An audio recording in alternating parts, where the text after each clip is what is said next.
Hello, everyone, and welcome to the Valorant Medal Showdown. My name is Sam Tonks. Joining me, none other than the phenomenal Zobi. And Zobi, we have a fun weekend ahead of us, right? A whole range of players coming in from all across different ranks of life, putting themselves out here and showing off their skill in a tournament that has a $5,000 prize pool. And these are some of my favorite kinds of tournaments, right? You don't know what you're going to get. You get these low ranked players getting to learn how to play in a competitive environment at a higher level. And usually it brings out the best in them, right? When they're solo queuing in their own elo, bronze and silver, they might not have all the information. They might not have teammates they can control. And now they're in kind of a fun environment playing with their friends and playing for the $5,000 prize pool that Metal TV is putting on. Like, I could not find a better environment to hit that stride. No, I couldn't agree more. And this is a fun tournament where it's really hammering home the point that we're trying to make here is that it's all ranks of life, right? It's all walks. Yeah. It's players all the way from bronze to potentially radiant, right? So it's being able to take that next step if you're especially a lower ranked player, seeing how organized team play can be. And we all know we've all had the times out there in solo queue, right? That can be a very scary place, and so to have an organized structure, to have players and friends that you are comfortable being able to play around with, because you don't always get the chance to play with your immortal buddies, but hey, here we Yeah. are. We get to see what the possibilities could be. So let's go ahead and take a look at the bracket. It's a big bracket, Zobi. Yep, you were talking about structured play, and that's exactly what we have. I was gonna count it all, but I believe it's 32 teams competing entire time. The first and second rounds are going to be best of ones, and once we get to the juiciness, once we get to the top 8 teams, it is going to be that best of three. So you have a little bit more wiggle room for error, but you got to start out hot here at the beginning of the tournament if you want to survive. That you do. And for our first match that we're having on stream today, if you take a look on the left, the second from the top, $25 profit. Why I love the name $25 profit so much. Maybe that's how much they're making, even if they don't. I don't know. But anyways, and we actually get to talk a lot about how we're looking at the ranks of these teams, right? Because $25 profit has a bronze player on there. But on the other end of the spectrum, an Immortal 2 player, right? And then you look Mhm. over at Koi, the lowest for their team, it's Gold 3, but the highest, Ascendant 2. And these are also taken from a range of episodes, right? So a Of range course, of 3 their peaks, episodes. yeah. Not their pink rank currently, but still something to think of. Yeah, and I think I'm excited to see that because it places a lot of pressure on that immortal player, right, for the 25 profit team because you are kind of that standout and the rest kind of lag behind versus it's more well rounded, right? A smaller deviation over on the side of Team Koi. So it's gonna be really, is it power numbers or is that singular player gonna be placed on kind of the duelist? Are they gonna be popping off? Or are they gonna try and play in their comfort role instead? Because again, these aren't kind of name brand players that we see in every Riot tournament, right? It's Right. just people that play ranked, have fun, and are here to maybe even make a name for themselves. So we don't know what we're expecting out of them. Yeah, and then you also had to, right, adjust your ideas of what you think of as an immortal player towards what True, true. the reflexes and what the game sense of your lower ranked teammates are going to be. But we do have the map selection. And of course, Zobi, it's a best of one map. And so every single map that you see on here, out of the way, thrown in the trash bin, except for our one map, the Koi pick of Sunset. They're also starting off. Never mind. I lied. It's not Sunset. It's We're Bind. checking if we were lied to or not, yeah, and it looks like it's gonna be reversed. There we go. Shh, guys, you don't see the first one on the left. Ah, yeah, It's yeah, it's Koi choosing the final map. There we go of Bind to play on, and it is correct though. I believe that they will be starting on the defense. And I don't know. I feel like starting the defense is a little bit more difficult when you're trying to gel with a new squad versus attack. Right, a singular caller and IGL can be like, okay, guys, we're all gonna go into the same site, especially on a simple map like Bind, and they're gonna be like, Util goes here, and here, and then you're good to go. So maybe looking towards $25 profit, maybe to get an early lead. Yeah, and that's the big thing to think about, right? When you're trying to make those IGL, when you're trying to make those shots calling, if you're all the way across the map, right, you don't really have an idea of what's going on. That's where things are really going to start getting murky. And again, you have to hope that someone in your repertoire are able to play the agents that you're looking for on Sunset. And there's a lot of different looks that you can have on Sunset, but I wouldn't be surprised if we fall back to what the comfort picks are for a lot of these players, where typically we would get like, the double controllers or the double initiators may just be falling towards the double duelist ranked mindset. Yeah. It's a different look that we're gonna have to be having that idealism towards, and hopefully some of these answers are going to be, or sorry, some of these questions are going to be answered in this best of one, right? Because you got to be quick on the fly, otherwise you might just be done before the game's over. For sure, and you were saying like, "Oh, what can we expect?" And I heard double controller, and I'm like, double controller to me is the more competitive mindset, Yeah. right? Like collegiate, like professional, like we've been. I had the privilege to cast for Fire Sam. I think we are gonna trend maybe towards that double duelist mentality, especially because I feel like if you're getting friends together, I feel like there's got to be a multiple duelist players among them. And I think also like we said, these higher ranked individuals, I feel like usually in these tournaments they trend towards playing that duelist, even if it's not their most comfortable role because they trust in their aim, they trust their mechanics and their skills. And sometimes they will just be like, all right, I swing, I kill, and we get entry into the site. So might not be as cohesive as we're expecting, but I'm hoping to see maybe some of these higher ranked players on, say, a Sentinel alert player that can open up the map and clutch out rounds. And then maybe they'll have like a secondary, like their second in command to rely on to be that entry player. That's what I like to see personally. Yeah. But Sam, why don't we talk a little bit about like who is playing? Even if they're not names we're gonna recognize, we've got to give them their due diligence, right? No, I couldn't agree more. And for $25 profit, they had a bit of a bigger roster Yeah. when it comes to talking about them. So I'm gonna list off a few of them that I had written down. But we have EP. Oh, we actually even have the bracket here. We have Ooh, the there we go. Agent Select for our map of bind. So for $25 profit, we're looking at the Sky Rays Neon. So the double duelist over here for $25 profit with Brim and Gecko. Then Koi is somewhat similar territories, but you exchange out a Ooh. couple of them for the Breach, the Fade, and the Cipher. So we got a double duelist, just run in and kill versus the information and guidance, right? And here we go. Here are the rosters as well. We have River, Code, Cairo, Gale, Lewis, and Suho for the side of Koi, and for the side of $25 profit, we got Rejectinator. I feel like I'm with Dr. Doofenshmirtz. Go get some help. EP's F, Frosty Boss, and Powenmon. So again, I think starting on the attack, especially this double duelist is going to do wonders here, Sam. What they wanted to do, why they wanted to go in this direction. A $25 profit. They threw up the fast lane. They didn't get in there fast enough. Pushed back by a lot of the utility that was coming from Koi, but finally Gale Lewis has been caught by the dog and go get some help. Sails in the grace of a raise and eliminates their mirror, and this opens it all up. Oh, ho, ho, ho. You thought it opened it up, but Koi still has a lot of fight left in them to be able to go for the retake here. Oh, they're trying to hold on to this U-Haul control, and they haven't even gotten past the Neon with a but now they're out in the open, and suddenly, with some utility, some quick shots, it is going to be Suho to defuse, and it's going to be Koi on the board first. There was some good patience and also phenomenal shots that were coming from Koi that helped to give them the legs that they needed to go back into it.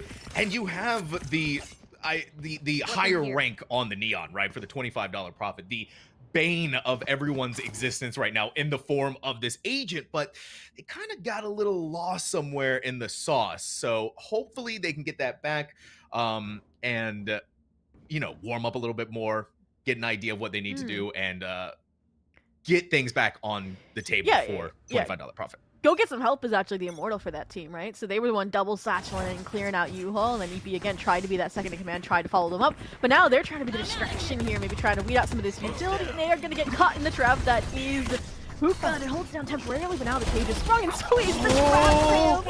Oh, that was clean, but somehow Suho still gets another one in the throes of death, but now Go Get Some Help. It's seeming like they might need a little bit more than themselves, and you're seeing the ways that a higher ranked player is able to manipulate this game in their favor, and it was so close. Mikhail Lewis comes through for Koi, but it cost them everything to make it happen. Yeah, hats off for making that as close to an affair as it was, especially when you were fighting into the Cypher's den. And I talked about it, this dual mentality of, okay, you have the double duelist, you can fight into these sites, and then also being that kind of highest ranked player for go get some help, can you be that clutch factor? And they definitely came close. So they make it hurt economically, force, I was going to say, a buy-up since everybody was going for rifles, but feels like maybe they've called, all right, guys, let's not get ahead of ourselves, let's just save. Maybe if they get around, it's not the end of the day. We're even getting to see some of the newer aspects of the game coming in. Frosty Boss with the regen Yeah, shield that's a interesting tactic to go ahead with here. Haven't seen too much of the regen shield being used, Same so here. hey, always nice to be able to see its debut on a tournament broadcast setting. Regardless, though, $25 profit, not wasting any time. Nor are they wasting any time giving away the first blood to Koi. So again, you're seeing a shaky defense that's happening here for $25 profit to hold onto the spike, where the rest of the team is just going to play more towards where the spike is set up and giving away a lot of this space. But Go Get Some Help is feeling so confident, and you're seeing why until something like this happens. But the swing through and the follow through from the rest of the team is nigh short of perfection. $25 profit getting that first round. And there's a reason why some of the best players say they fear gold players. Frosty Boss, the gold 2 peak, right? That was some snappy aim there to finish things off. And I think that's what we're going to have to see, right? Go Get Some Help, right? They also, I don't want to say they overextended because they got there too, fair game. But when they stick around for those additional fights and they fall, then they have to trust in their team to be able to close out these rounds. Because more often than not in this tournament, you might see them, oh, they're going to fall, and then their team won't be able to clutch it up to pick up the slack, you know, kind of close out what they opened up for their team. So I love to see that for the first round on the board for $25 profit. And let's see if they can continue that success. I just need to back off here for a moment, right? Gale Lewis is going to send the nade forward, and $25 profit is going to give it the respect that it's due. The fast lane, followed up by the relay fold. Up in the air, Go Get Some Help. Sailing in like a hero. 3 kills, and you have just swept the legs right out underneath from Koi. Spike planted to 5v2. They want the metal clips, so they want to farm that in this tournament, right? Like, that's 3 already. They're in prime position to go for the ace. One enemy remaining. No, come on, Frosty Boss. Listen, they got the right idea, right? They just need to have the round being won. Don't leave anything to chance. And hey, you still got a cool 4K clip that you can use, right? Show off with metal, and there you have it. $25 profit. It's just tied things up 2-2. And like we said, a lot of the ranks are closer here for the side of Koi, but Suho is that highest ranked player, and they're going for that secondary avenue that I said, right? Being that sentinel, being that kind of lock-in factor, that clutch factor for the team. And while they're heading up the leaderboard, right, they haven't really gotten to have that impact, right? Those were just some easy frags, and even when the entire team is barreling at you as a Cypher on the B site, there's not much you can do. But let's see. Tied here now, and done hopefully finally a little bit of equated, and we'll see what happens this round. Yeah, this time, this go, less emphasis on throwing in the utility and seeing if $25 profit's actually going to make that happen.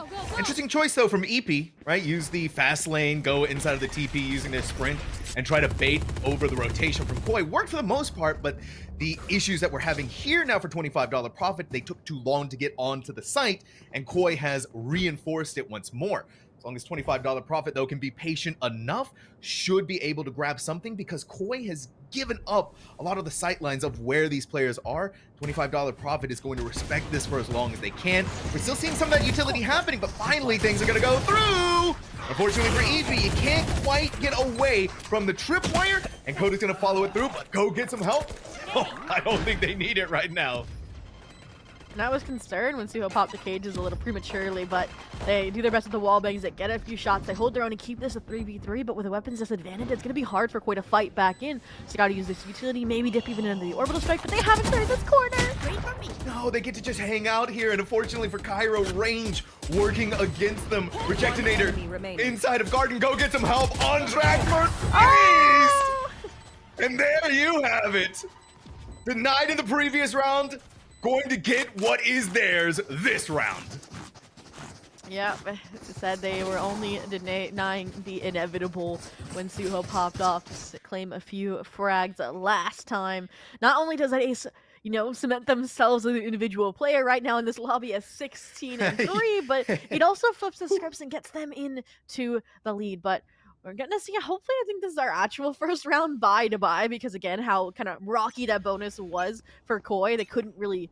They had to buy the next round, and so I'm curious to see what's gonna happen. With an Odin in hand, with some ultimates in hand, I'm fully expecting Go get some help to just rocket into a site yet again, like they did the last time they got a 4-piece on the A site. Yeah, Gail Lewis is gonna go for the quick jump peek before retreating to the safety inside of Lamps. But that's where a lot of your problems are gonna be going because you're being hunted down by the showstopper. It's so quick, and Go Get Some Help knows exactly where this Raze is going to run away. Just play with the timing long enough, and now Koi has to fight back against this full force $25 profit. And I love how Go Get Some Help, like I mentioned prior, knows when to stop, right? They're holding this re-entry point, and that is it. So they can have pop-off almost like that. But again, the trade from Suho. And now it's suddenly a 2v4. The players here crowd into CT. I'm out of here. Yeah, it's One if you're enemy 25, or remaining. if you're Koi, you're running out of options, you're running out of time, you're running out of possibilities, and for poor Code, even if they were to get back over towards the safety of their spawn, guess what? $25 profit. The rest of them were waiting there, and we see the results unfolding in front of us. $25 profit, rocky first 2 rounds, but now with 4 in a row, feeling unstoppable. Yeah, we're getting some coordination there, right? Frosty Boss swings, rejecting it are good for the trade. And we're even starting to see players like EPs and Go Get Some Help, right? Reel themselves in, right? EPs, for example, we kind of saw them getting first blooded a lot, right? In those first few rounds. And now they're the players saying, all right, Go Get Some Help. You take the spotlight. I'll take the kind of second act main character prevalence. And they're the one that kind of follows up if Go Get Some Help is going to fall. And I mean, 18 and 4, I mean, they might not fall. They're getting 3 kills around right now, Sophie. It's quick math. Yeah, quick math. We're only 6 rounds in, and thankfully that kind of is easy enough for me to be able to do. Go Get Some Help. Maybe slowed down just for a smidge. Poor EP is the bane of every Neon's existence at that tripwire, but Go Get Some Help is able to manipulate around the tripwires long enough to continue to pump up those averages for as much as they possibly can. It's still a spike that's going to be planted. $25 profit, losing nobody on the approach. And again, if you're Koi, this is not going to be easy. I just love how Go Get Some Help posts up on the primary re-entry point. Trust the rest of their team to hold down the other angles, and then hopefully they gamble correctly and they pop off. Now, though, they're also being that player that worries about angles not being watched, right? Like Right, Hookah, exactly. for all you know, they're flanking here. But it looks like we might just be seeing some die to the spike action here, or they're trying to wait for their proper time to strike, but none of that is going their way. Oh, that was a clean kill from Gail Lewis. A double make that with the Stinger. And if you're $25 profit, right, you don't want to feed the Raze any more than you have to. But Rejectinator is going to eschew all of the norms, take that fight, win it, and bring $25 profit into the 5th round. Now you're in the danger zone. 25 profit can easily walk over that halfway point, secure at least a tied half. But Koi, you have weapons, you have all of your ultimates to work with. I want to see a coordinated retake effort if you are going to lose control of this site, because Suho's been doing a good job, taking one down with them, so you can kind of have that even or advantaged retake. It's just then, singular players getting picked off by players like Go Get Some Help, Rejectinator, even Frosty Boss sometimes. So curious to see what it's going to look like here, if it's going to be more coordinated or not. But this is a change as well. The breach backside here, maybe just trying to fend them off a site altogether. Yeah, waiting for a prime moment to use the Rolling Thunder. But again, if you're $25 profit, and especially if you're Go Get Some Help, you know what the possibilities are, and a small bit of explanation as to why we seeing the Thrash go inside of Hookah, where they're hoping that, and checking to make sure that no one was inside of there. But because they see this side mostly devoid of life, it's time to shift back over to A, where they don't have to deal with the Rolling Thunder as quickly. Somehow Go Get Some Help survives the showstopper, but falls to River's Guardian. It's still a back and forth affair between Koi and $25 profit. So we're seeing orbital strikes flying through the sky. Frosty Boss landing a headshot, but again, it's a blow back from Cairo. How Anmon is going to use Thrash to move and push away Point and protect them to get the spike planted for the 2v2. This has been a hodgepodge of ultimates. Everything that you can invest has gone in. You've either died or invested your ultimate at this point. Minus Cairo, who does have the Nightfall. And with that Haunt destroyed, not picking up on any players, that's when you might want to invest it to clear out Shower, to clear out U-Haul. And neither option has been taken. They're just going to try and take the 1v1 duels, and they're going to win them. Gale Lewis, good for the frag, and now it's suddenly the 1v2. Does the Brim have lineups? That's the question. It doesn't look like it. He's just going to have to take this fight with the fire and fury of a brimstone. But Gale Lewis is running out of time. They're running out of options. They need to win. win. Firm convictions and firmer aim has finally broken the streak of $25 profit. Koi getting another round done. Again, it could not have been at a better time, and they only invested 1 out of 5 ultimates to do so. So they can flip that momentum or continue to here as they break down the 25 profit margin of economy, because they still have a buy, right, for another round or two at a minimum. So they have to find consistency here, not just a blip on the radar. Aside from that, though, I did really like just how cohesive they were on the retake. And also we need to point out, like, Frosty Boss, like I said, is the gold player here, so you kind of saw maybe that kind of nervousness, that uncomfortability in the post plants set in, right? They didn't know timing on the taps, if they didn't have time to get on the fuse or anything of that nature, so that shines through a little bit, and they are gonna be able to get the round, but it's a different approach here. What? I mean, it was something different from Gale Lewis.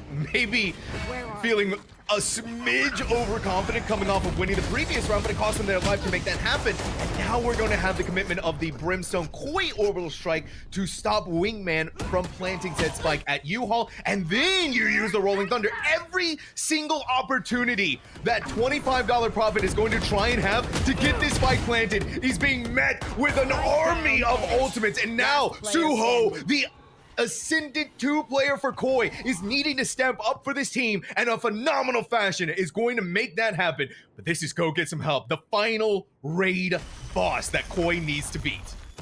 Yeah, they have to recover the spike. Only 40 seconds left. Multiple players holding these crossfires. I love this fake out as well from Code, just trying to bait Go Get Some Help into this backside setup. They have the timing, they could line up, but the spray transfers do not connect. And Cairo is the one to put the kill on the board. They limp away with their lives, but the round is intact, and so are those weapons. Now, Sam, we opened up that round with a change, and we closed it with the change, right? Gale Lewis gets punished for that over-aggression, but how do they patch it up? They have Suho rotate a lot earlier than they typically have, right? They had that util on B, and they usually stick around no matter what until the spike goes down. And that time they said, all right, my team needs me on A. Yeah, and that's the big difference maker there, is Suho, I think, finally having that realization that $25 profit, usually when they break out onto a site, commits there. And then, right, Koi had the advantage with all of the ultimates being used. Orbital Strike, Rolling Thunder, Nightfall. I mean, they used every single one of them that they had, minus the Cypher ult. And so now they have to rely this time around on being able to do it without those. 2 rounds in a row, though, but now we're seeing EB, unlimited power. Little sloppy, taking some time to get there. Didn't quite get the kill, but did scare Gale Lewis to go into the Frosty Boss molly that was perfectly planted towards the CT spawn. Now for the 4v5 retake. This is the second overdrive EV's had online as well. First one, they couldn't find much impact because the timer kind of ran out with a plethora of raise utility throw in their direction. This time, all it does is just kind of scare Koi to stay in their spawn, wait it out here, so it buys time. So this one had a little bit bigger of an impact here, but the difficulties they've left now only with a classic, right? They saved, hinged on the overdrive, and now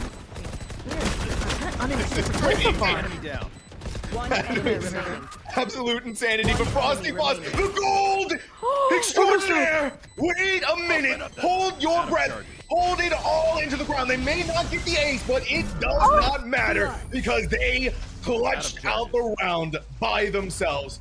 And this, Zobi, is what makes tournaments like this so much fun. And that one deserves a medal clip moment, I'm sure. But aside from that, I said it. I said you have to have a player you can depend on if you are that higher level Immortal player on the team. Like, just diving in, not caring. And clearly Frosty Boss fits the bill and is starting to deliver on their promises. 11 and 8. Trying to send it, Go Get Some Help, a run for their money. I mean, gold doing this in this lobby, insane here so far for this team. And Go Get Some Help, I mean, what bazooka are we on? We need a counter at this point. Is this like 4? It's 4, 5, 7, 100. Who knows at this point, right?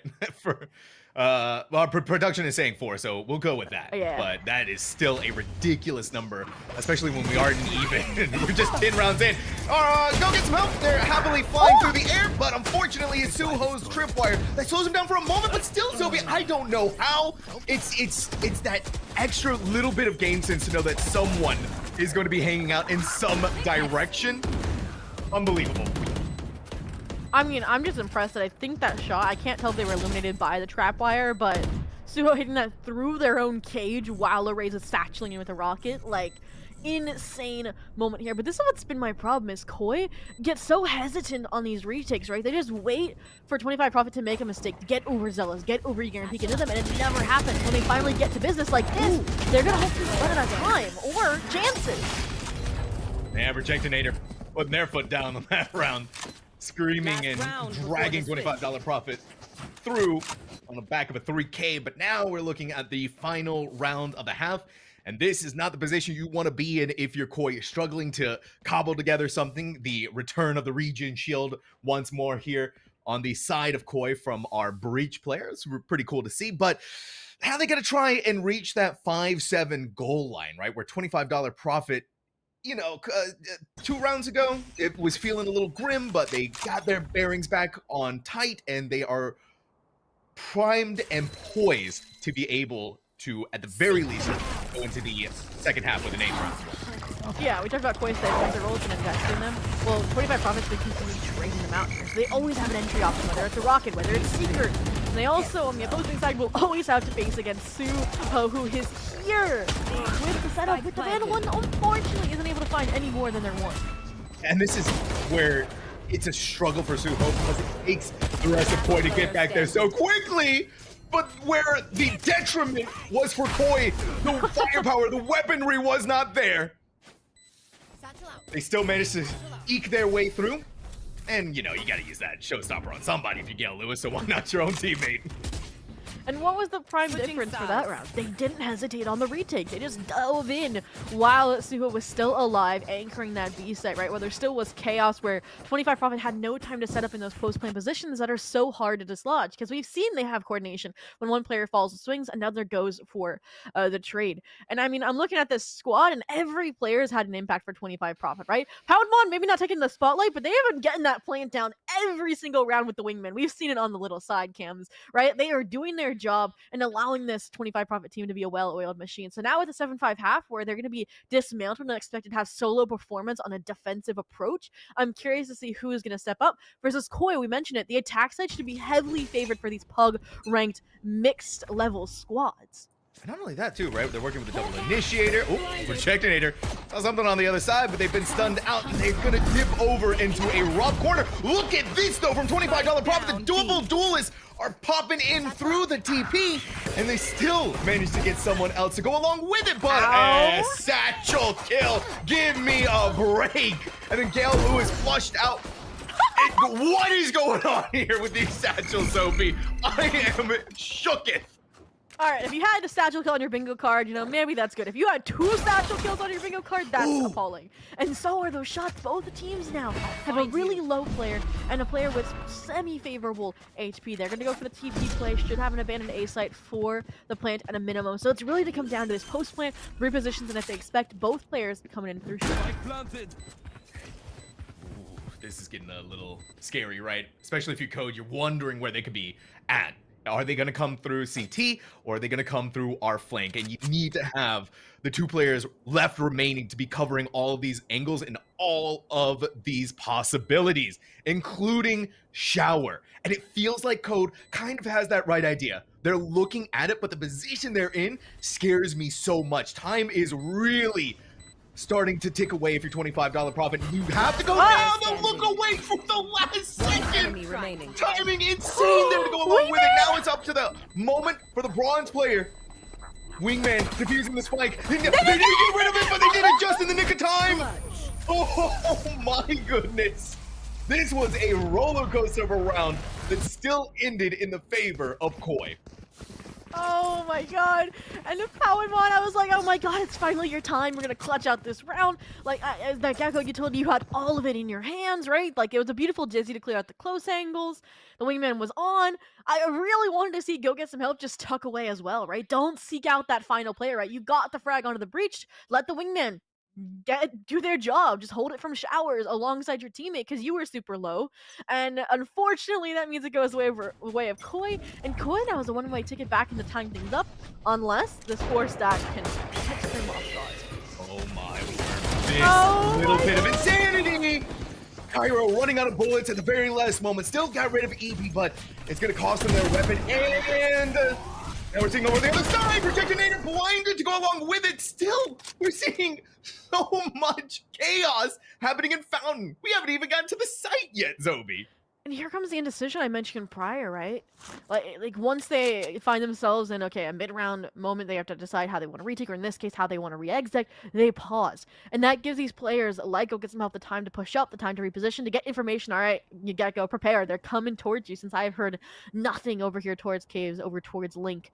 And my question is going to be, is Palmon just going to kind of tuck away, wait for the rotation from their teammate, or how are they going to navigate this fight? Especially when you have 3 players that just bursted their way in on your doorstep.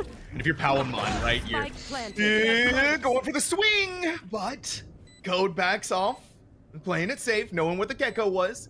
Play for your life, and also play to figure out where Go Get Some Help is, right? Where this demonic Raze player is lurking through. And Suho has the read on it perfectly, keeping the flank alive, knowing that, hey, something got destroyed there, and then making it look so simple for that final frag. Koi tying it up, 7-7. And huge shout out to Suho there, because they came in through Guardian, right, with the rest of the team. But then they have kind of the brains there. All right, I'm going to reposition over towards Suka. That is one loose end, and I can also know if my trip is destroyed that they are going to likely be coming from that angle, since it is that higher level Immortal player who's currently 24-12. But aside from that, it's a good juxtaposition against Go Get Some Help the prior round that they had lost, right, with that clutch out against, or clutch with Palinmon, where they were trying to be that hero player instead. So again, it's playing your win con or playing for your moments. And now when we're tied 7-7, we can see whose strategy can win them this best of one, right? Single elimination, you lose this, you're gone. Yeah, you're done. Pack your bags, go home. 7-7 though, and what a way to start off the first matchup of the evening. Both of these teams giving us everything that they have, and interesting case studies too into some of the mind games that we also have going on between these players. Both teams have their smokes down in the usual places that you see them. Neither side has aggressed onto each other yet, especially not if you're Koi, right? You want to get through your bonus round either with that win or by taking off as many weapons from $25 profit as you can. Small duel taking place between Gale Lewis and Frosty Boss, but neither one gonna suffer any damage or casualties of their own. It's still Koi wondering what to do here, and look at Suho, right? They've cleared a lot of this B space, and they could potentially do it even further and make that call. Guys, come on over here. Let's hit the B site. And the over-rotation is going to starkly be punished. EP's narrowly dodging a bullet here. The re-swing, but with no gun out, it's quick work for Suho. So now they're going to kind of expand the Dominion over this site or play some mind games with the cages. Regardless, I was nervous about the number of smokes left here, but it's perfect for a B exec for Koi, right? Smoke out CT, no worries because Elbow was being held by Suho, and now it's going to be held by Code, who aggresses inward and takes a frag on their own.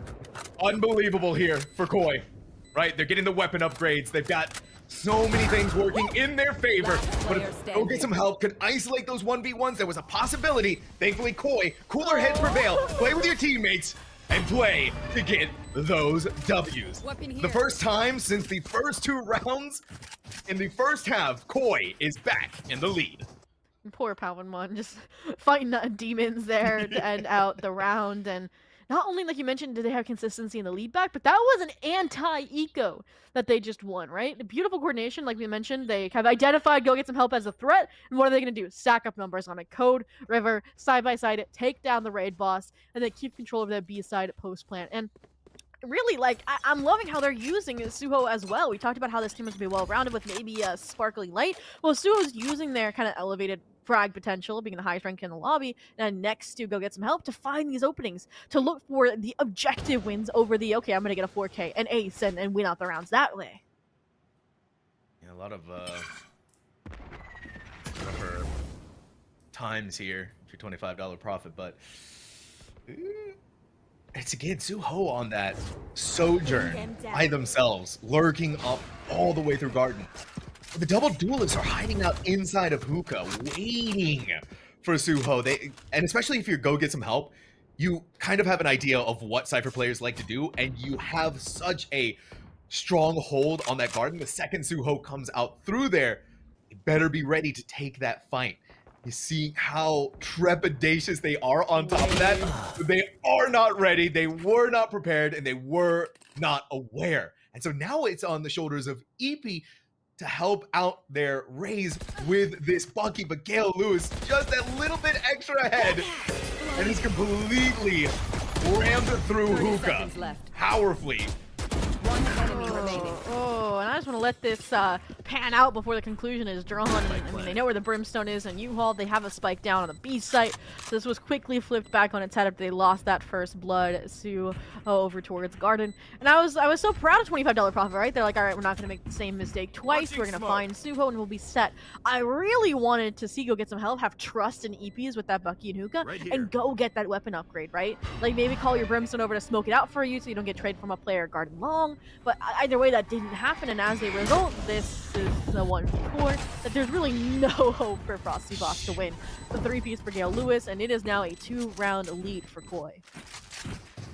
$25 profit isn't a stranger to a 2-round lead from Koi, but their defense so far has been non-existent, I guess you could say, right? No, not a single round won from them here in this second half, and 5 rounds in a row now for Koi, where this team just needed that moment to get ahead, needed that moment to get their heads on straight. And we're really starting to see some of the benefits to working around with the double initiator to give them the entry points they need to get towards the site, and some really good shot calling from, I'm assuming, Suho to, again, give this team more and more every single time. And look at this awareness, I guess, this game sense to not go inside of Garden where you've been going so many times before, but this gamble stack from $25 profit where Koi has ended up on the B site multiple times. It's not happening this time. Yeah, they wanted to find Suho and not get a trade back punish that was left unrecoverable like last round, and unfortunately might find themselves in an even more difficult position, but it'll be a new position. We haven't really seen a 5v5 retake this half in particular, right? And that seems to be the case here as long as this Brimstone tucks safely away. That's gonna be the case. Oh my god, Suho doesn't clear it! Good lord, what are you doing, the showstopper? It didn't go much further than that, but you at the very least took down somebody, but the numbers are still working against you if you are $25 profit for this retake. You'd have the double initiator, but if Gale Lewis is going to keep doing things like that, well, there's not much that you are going to be able to fight against through it. Now it's the Immortal 2 and the Bronze player to try and win the 2v4. And I think at this stage of the game, Zobi, it's save the weapons that we have because things are starting to very quickly spiral out of control. Oh, and Cairo clean shot. The Yuto will lose an advantage to Poundmon in this exchange, but again, like you mentioned, the lower ranked player in the lobby has their work cut out for them in a 1v4. Does not work out, and Koi is going to find themselves here on double digits, 10-7, and they're charging up those ultimates as well, right? This is a team that likes to use them sparingly and only when they have to. And I was going to bring this point up, Sam. I was like, do these teams know they have a timeout? Because, right, they're not players that play in tournaments, right? These are the same teams that were asking us, how do we do map picks and bans for a best of 1? And I think this is what they needed, not this round, but the last one when they had a bye, to be honest. Man, this is being called by Rejectinator. The Sky, the Ascendant 2. Maybe an opportunity here for them to get their defensive strategy back in their favor, or cobble together some defense that they can get, right? And this is kind of what's happening if you're $25 profit. You don't have that Sentinel player to help you protect the site. And so what we were looking for with that double initiator, that double duelist comp that they had going on, is get as many rounds in the first half as you possibly could. So that way, when you start struggling in the second half on your defense half, at the very least, you have more of a buffer. But it was only 2 rounds that Koi won immediately, right? And then they win the bonus. And then they win the round after that. And then they win the round after that. And so things have, for $25 profit, gone so sideways that they need to call a timeout. And this is the one where it needed to have happened, right? You get everything back in order. You figure out what you need to buy. So that way you can go into, if the Koi is able to make it that 11th round, with some game plan. Launching smoke. I think the game plan, I was going to say, needed to be a gamble push, kind of like what they're doing when they get first shower, or needed to be a cohesive retake. Because we haven't really seen that from the team, right? Like, they had the gamble where it was just the Brimstone on site, and they were to play for the 4% retake, but The player that should have been diving in, go get some help, didn't, right? Like, they were one of the last players in heaven alongside the Gecko, and you need to be coupling, a Raised with the Dizzy, with them recycling out of heaven, and none of that happened. But what is happening is a stack towards the B side, and you mentioned this tendency from Suho and Koi. Well, maybe it finally is going to prick them. Maybe, hopefully, something here. It's EP in Garden this time around, rather than Hookah. They're leaving that in the hands of Go Get Some Help. But you also have, right, the Judge there. And you see also that Poundmon is set up with Dizzy. They're going to throw it over the board and maybe try to catch Suho off guard. But it looks like the strategy was there. The idea was there. Not quite yet good enough. EP, very wise, but they're not going to be slowed down, right? This is a Neon we're talking about here. And then Go Get Some Help. It's been quite some time since we had a showstopper for them, but that might just be what is needed to stop this Koi show. The mad dash to the A side, but there's still 2 players there for a $25 profit as well, right? They're spending wisely where these players are getting redistributed, and while a few corners cleared has been the bane of their existence, it might just be, again, this Haunt not going to find anybody, and with time not on their side here, a quick flash on the spike tap, the swing from both, and one of these players is bound to get the frag, and there it is, the flawless round following the timeout, so whatever they discussed worked for them. This is what $25 profit needed. This is the game plan, whatever strategy was talked about during that timeout was perfect. Maybe even just a small moment to breathe and to reevaluate everything. And it worked, right? They flawlessly won that. So that gave them all of the weapon upgrades that they want and helped reset the economy just that much easier. And so for Koi, right? I assume if you're Suho, you're going to be a little bit more on the fence about taking that lurk or a little bit more aware about the possibilities now that you're being fought more against. And you can see that too, right? See how Suho is being so patient? Meanwhile, there's a massive fight happening over here at Showers.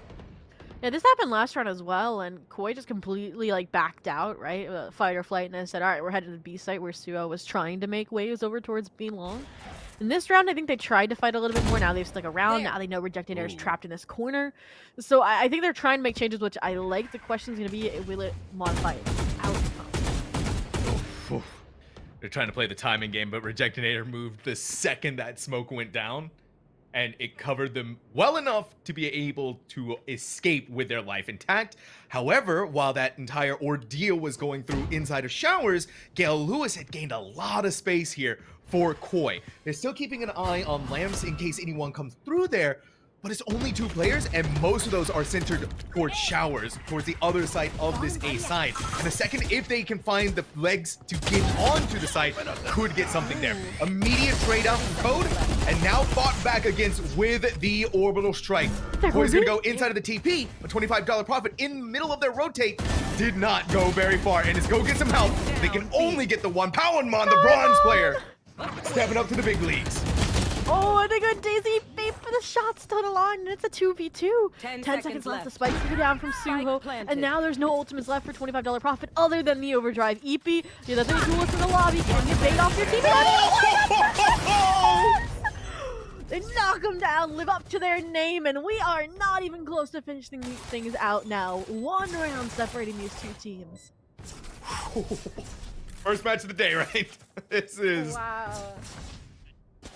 everything that you could want, and the metal replay to go through all of the frags that happened, the big ones that happened during that round. I was so curious as I see the 3 stack right over towards B, and they are like berating this A side, right? The Brimstone back site, right? Rejected and Shower, and I'm like, why aren't they rotating? At what point do they want to rotate? And I didn't even see the bigger picture, which was that Brimstone ultimate, right? Like, they pull out the Orbital Strike, they trust in Frosty Boss, and they fall right into their trap on that rotation over to the B site. Yes, it got shaky for a moment with that 2v2, but they close it off, and now look at this. I mean, yes, you have ults for Koi, but this is 25 profit hitting their stride. Yes, it is. Like I said, not a stranger to Koi taking that 2-round lead. Eked all the way up to a 3-round, but $25 profit's not going to let that shake their will or resolve. And you see, again, the setup with the Dizzy. You're going to have Rejectinator over on the other side, but Dizzy's going to go up in the air. I think I heard some shots being fired towards it. but regardless, it's still, I don't think, gathered enough information for $25 profit to really be comfortable about leaving this B site just yet.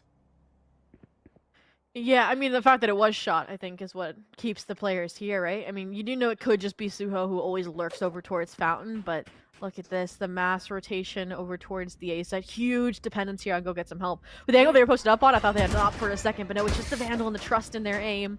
Unfortunately, not going to line up, and now there might be a high swing coming in, or just smoke them out, next call them out. 30 Now it's seconds going to be a left. 5-on-5 retake here, finally, but look at the ults! Yeah, exactly. Koi is doing the Koi special. planted. It's all lit up. And you use the Nightfall to entry in, fall back and use the Rolling Thunder, the Orbital Strike to delay the defuse for as long as you possibly can. And look at where the Breach and the Brimstone are at. They're waiting for that right opportunity Ooh. to help it happen. It may not even need to if Cairo keeps doing things like this, though. You got paint shells at your feet. It blows them up. And Go Get Some Help knows that they need to fight against the Brimstone and the Breach. But you see that the flashbang is set up there. The Molly is going to go through.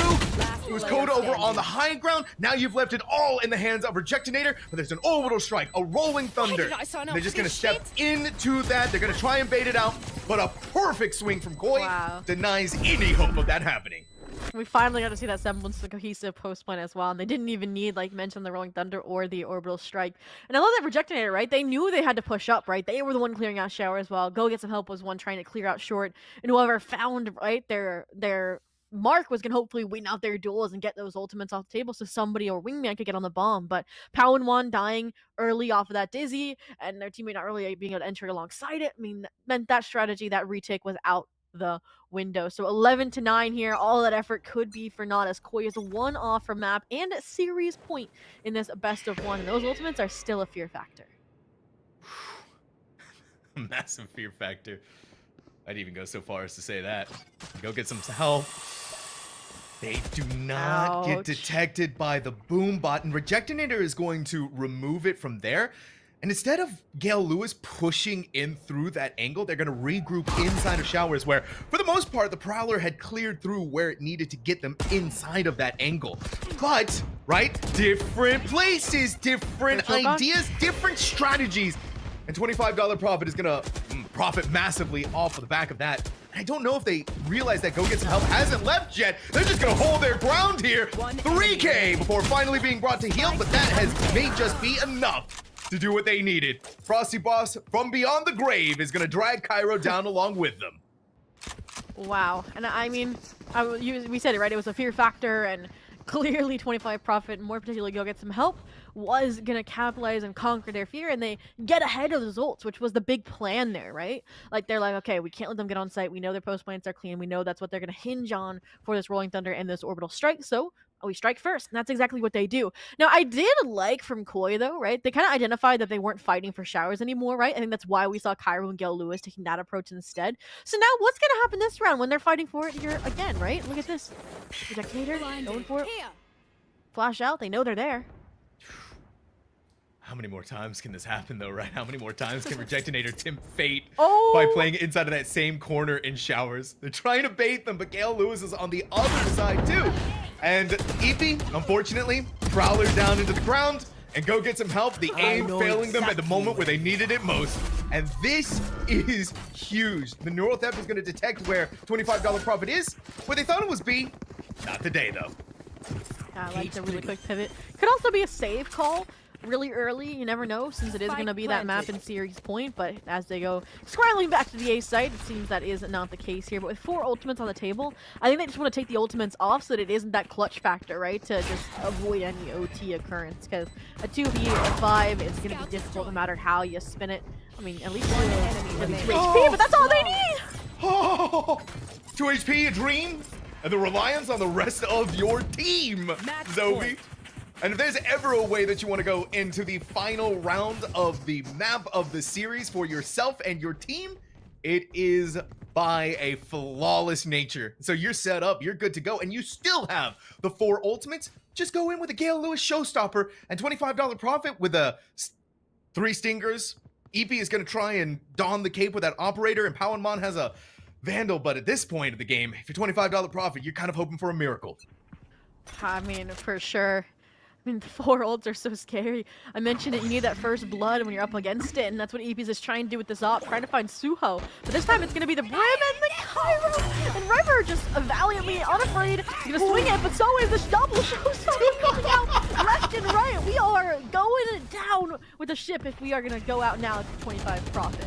Yeah, go get some help is on the other side of the smoke. Wait a minute, the timing for go get some help. It is disaster moment if you've ever seen one in Power. Poor player, Oh. all alone, waiting for the reinforcements from their Brimstone, but they're going in for the flank of a lifetime, Zobi. You gotta wonder if it's really gonna be worth it here to try and make that happen. They have the orbital strike, but again, you're looking at a rolling thunder. You're looking at a countering orbital strike from the enemy Brimstone. There's so much going on here, and Power may not be ready for the knife in the dark. They tried to go for the quick flick, but time again is running away from them. The orbital strike to try and push him into Power. Attackers win. But for Koi, cooler heads and nerves of steel has given them a 13-10 victory over $25 profit.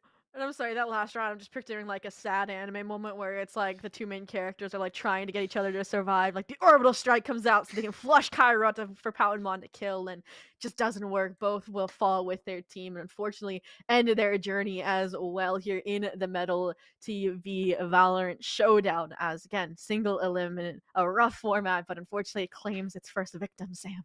It does. And this was the team that had the higher ranked player versus wow. the team that was more even across the board, right? And it seems like the more even nature of Koi gave them just enough wiggle room to be able to kind of bully the immortal player once they got into the defensive half. Yeah. And so it's these little strategies that you're thinking about when you start going further and further into the tournament itself. But Zobi, we do have some stats on hand. We can take a quick look at those. Normal? I don't think we're going to be very surprised at who the match MVP is. Yeah, I mean, go get some help. 34 and 20, I said it. They had to drop 40. No, I'm joking. 7 first bloods. There's not much more you could have asked of them. And I mean, 13-10, it was so close, right? Nothing to scoff at for really either of these two teams. But I think for me, again, it was how well-rounded Koi was. I mean, look at their leaderboard and, right, the disparity between their top and bottom frag versus the side of $25 profit, right, between Poundmon and Go Get Some Help. And I think that's what speaks volumes because even their highest ranked player, right, with that Cypher, with Suho, they were playing for impact more than frags, right? Opening up the rotations at the B site, probably calling, right, as an IGL is what we kind of slotted them into based on the information they were providing to their team. And I hope that is the case, right? Yeah, it's not very often, right? You get the Sentinel player being the IGL, but Zobi, we do have our first match done and completed, but we still have another couple of matches left to go through here as we progress through round 1, 2, and 3 for this evening of the Metal Valorant Showdown. We do want to give a big shout out though to Metal TV we got the amazing replay moments from them that I know was super hype. Being able to go back and see some of these plays, just a lot of fun, right, Zobi? Oh, for sure. And I'm sure who was it? I think it was our Rays, obviously, Go Get Some Help. And then Frosty Boss as well with their 4K clutch. I'm sure they clipped those moments and they're going to be on Twitter later today. Absolutely. But everyone, make sure that you stick around because we have more exciting Valorant action coming up here in the Metal Valorant Showdown. Don't go anywhere.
Welcome back, everyone, to the Valorant Medal Showdown. My name is Sam Tuggs. Joining me yet again is going to be Zobi for our second game of the evening. If you missed the first one, boy howdy, did that get crazy. But thankfully, we have XD Gaming versus none other than the Power Rangers coming up, Zobi. So excited to see how this is going to shake out, especially when we take a look at our bracket.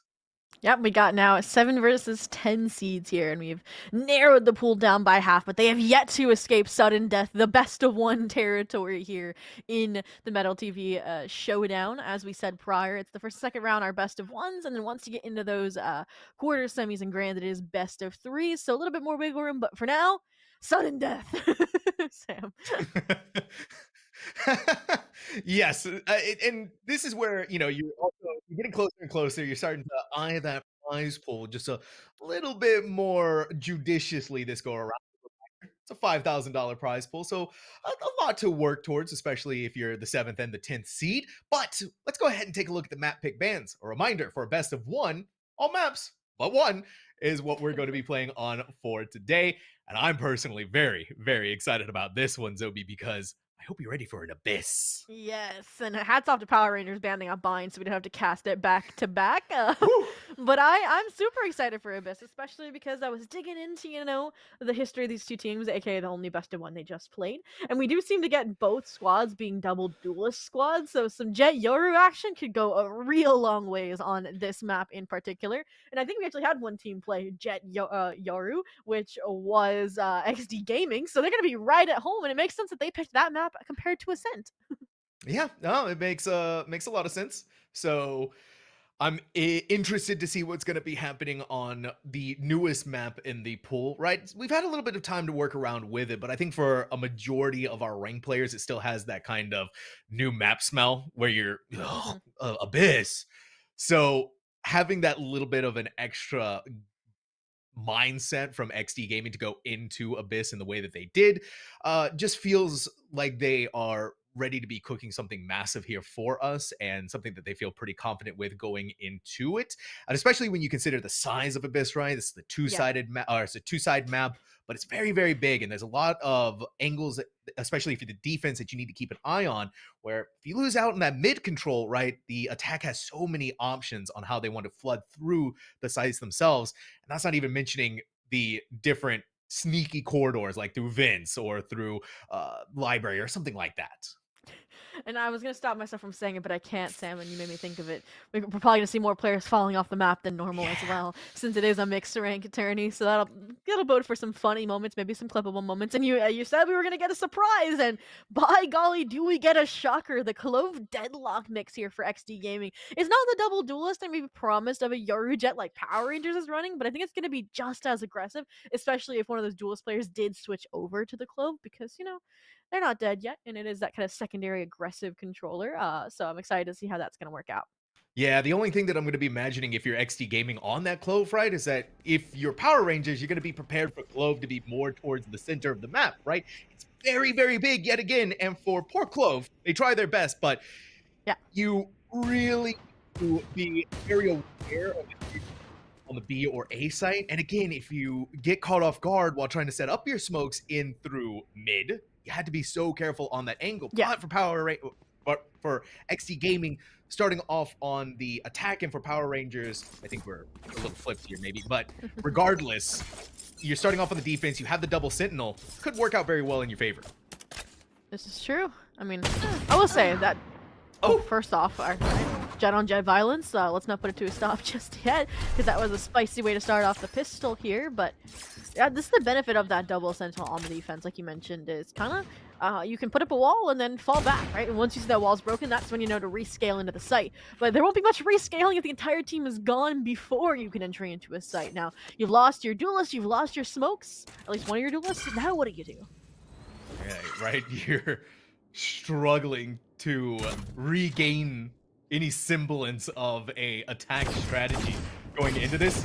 For Caden, you're still taking these fights in through mid, where the rest of the team is finally regrouped with each other.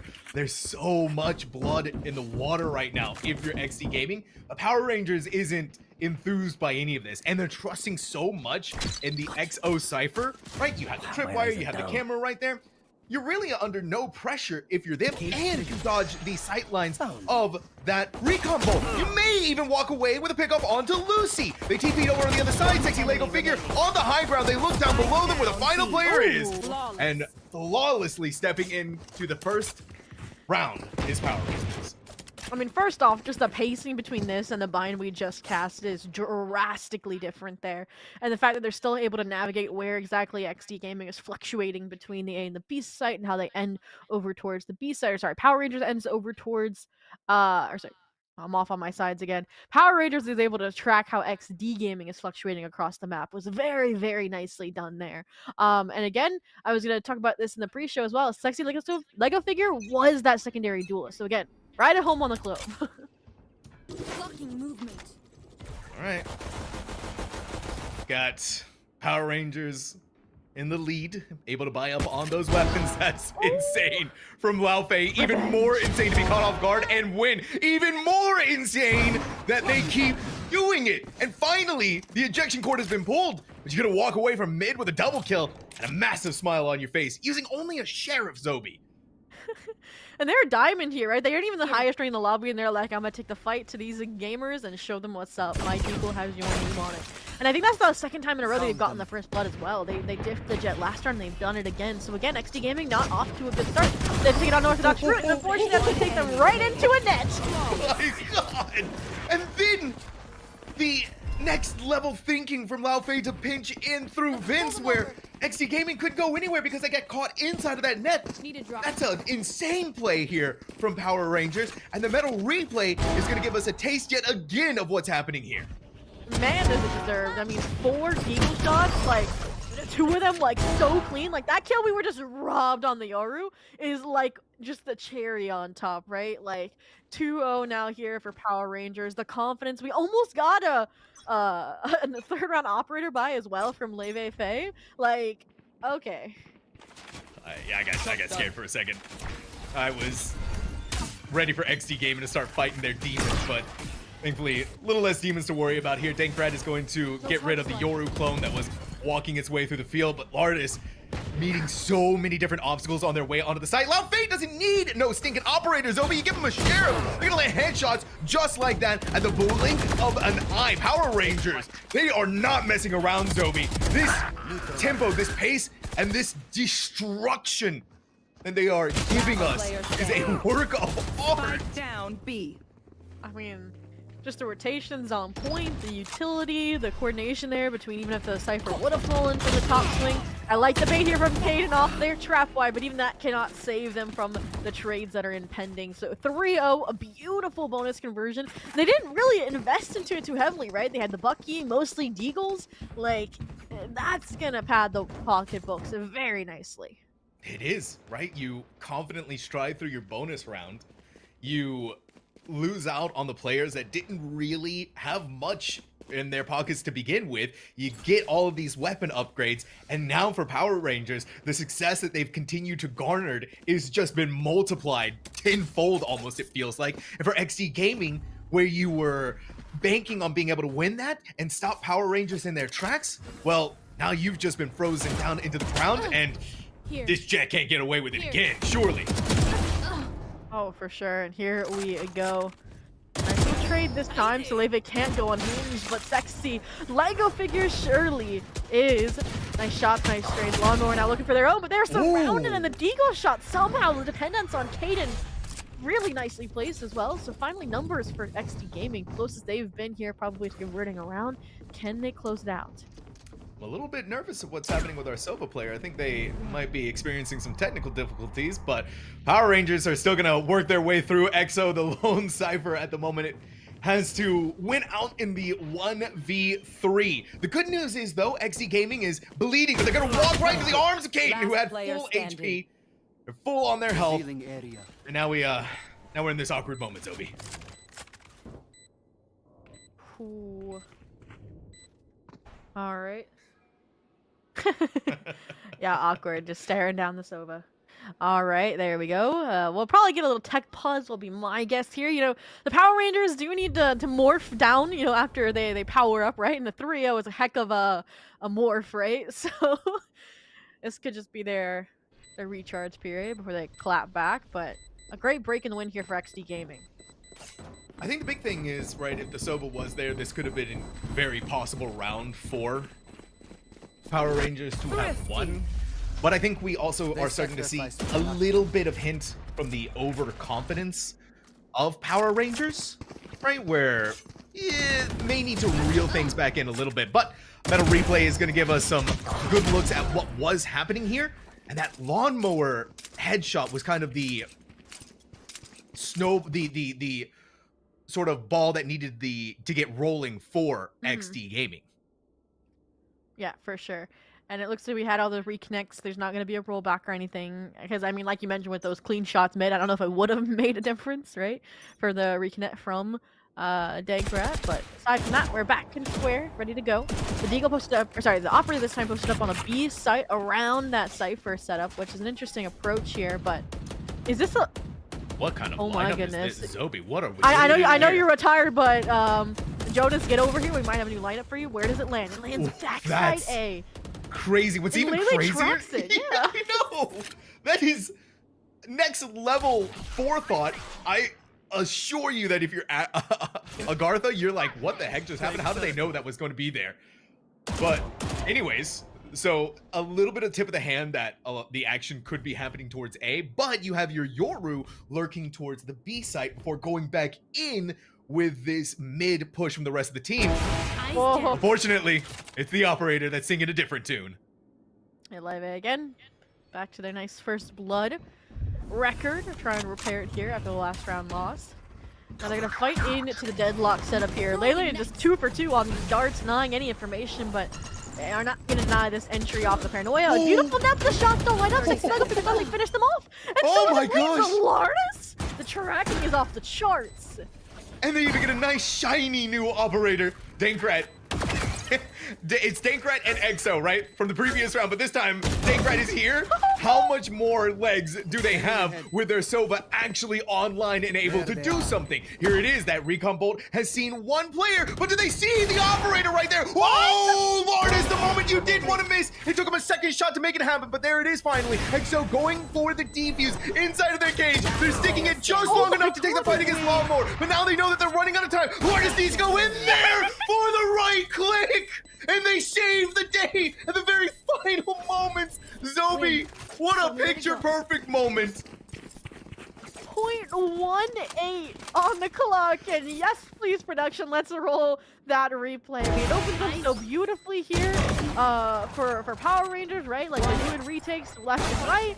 Like, just to end it like that. Wow. First off, EXO, hats off to you for nerves of steel, but unfortunately, XD Gaming is now chopping at your heels, 1 round away from tying things up after what was a beautiful opening 3 rounds.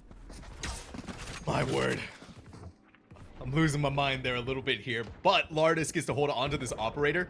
Again, it's how much mileage can you get out of the attack operator where you really need to set yourself up. No. Okay. You pull out the... That's a smart idea, right? So they pull out their classic to prevent... Watch them run. Still taking these fights and still winning them, but Sexy Lego Figure finally gets their revenge against Lawnmower and brings themselves...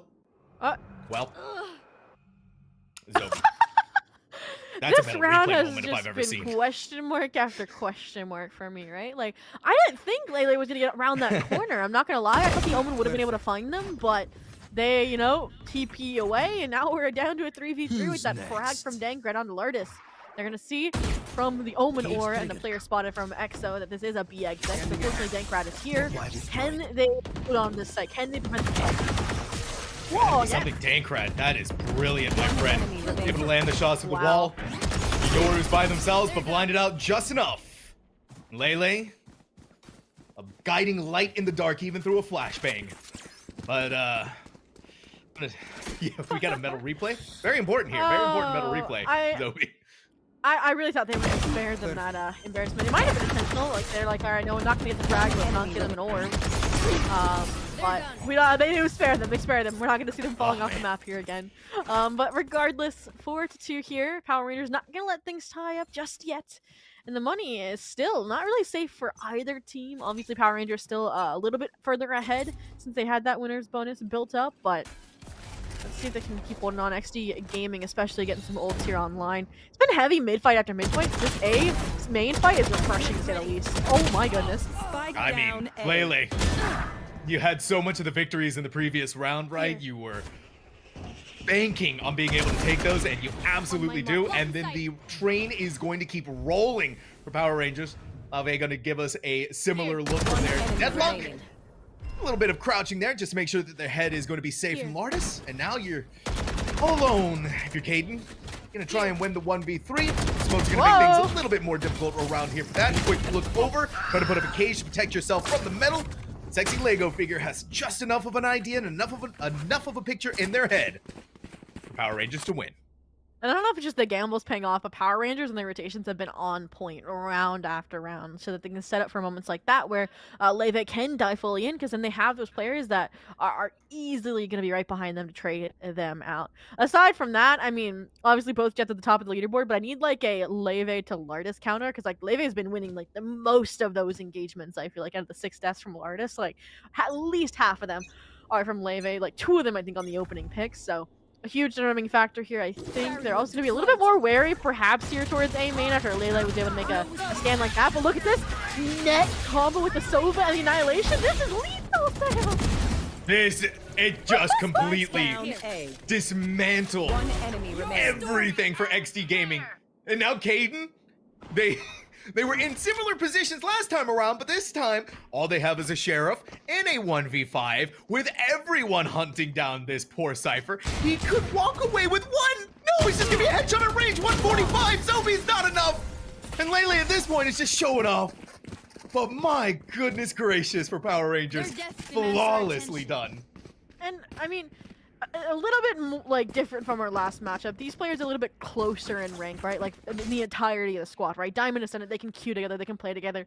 So I'm wondering if that's just a coordinated moment that they've played before, or if they're like in the moment making that up, or if it's like they were like Valor planning, preparing for this tournament beforehand. We'll never know. I mean, the fact that the Hunter Sphere came out before the net and before the Annihilation makes me think it was Lele just quick thinking like, wait a minute, I can make a move off of this. But again, 6-2, they're safe here now. And I mean, they couldn't be happier at this point unless they get a lead. I think that's exactly what they can strive for. Oh yeah. Now you're putting things even more so. If you're EXO, you're spraying down with a Phantom. No one knows where you are. And in the blink of an eye, this round is done. And Power Rangers is not giving up on this iron grip they have on Abyss.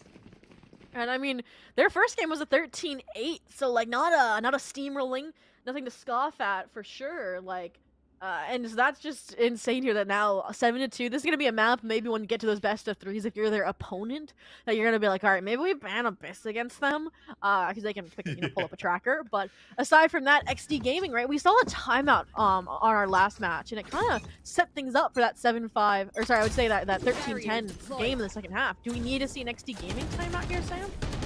I feel like we should be starting to reach those.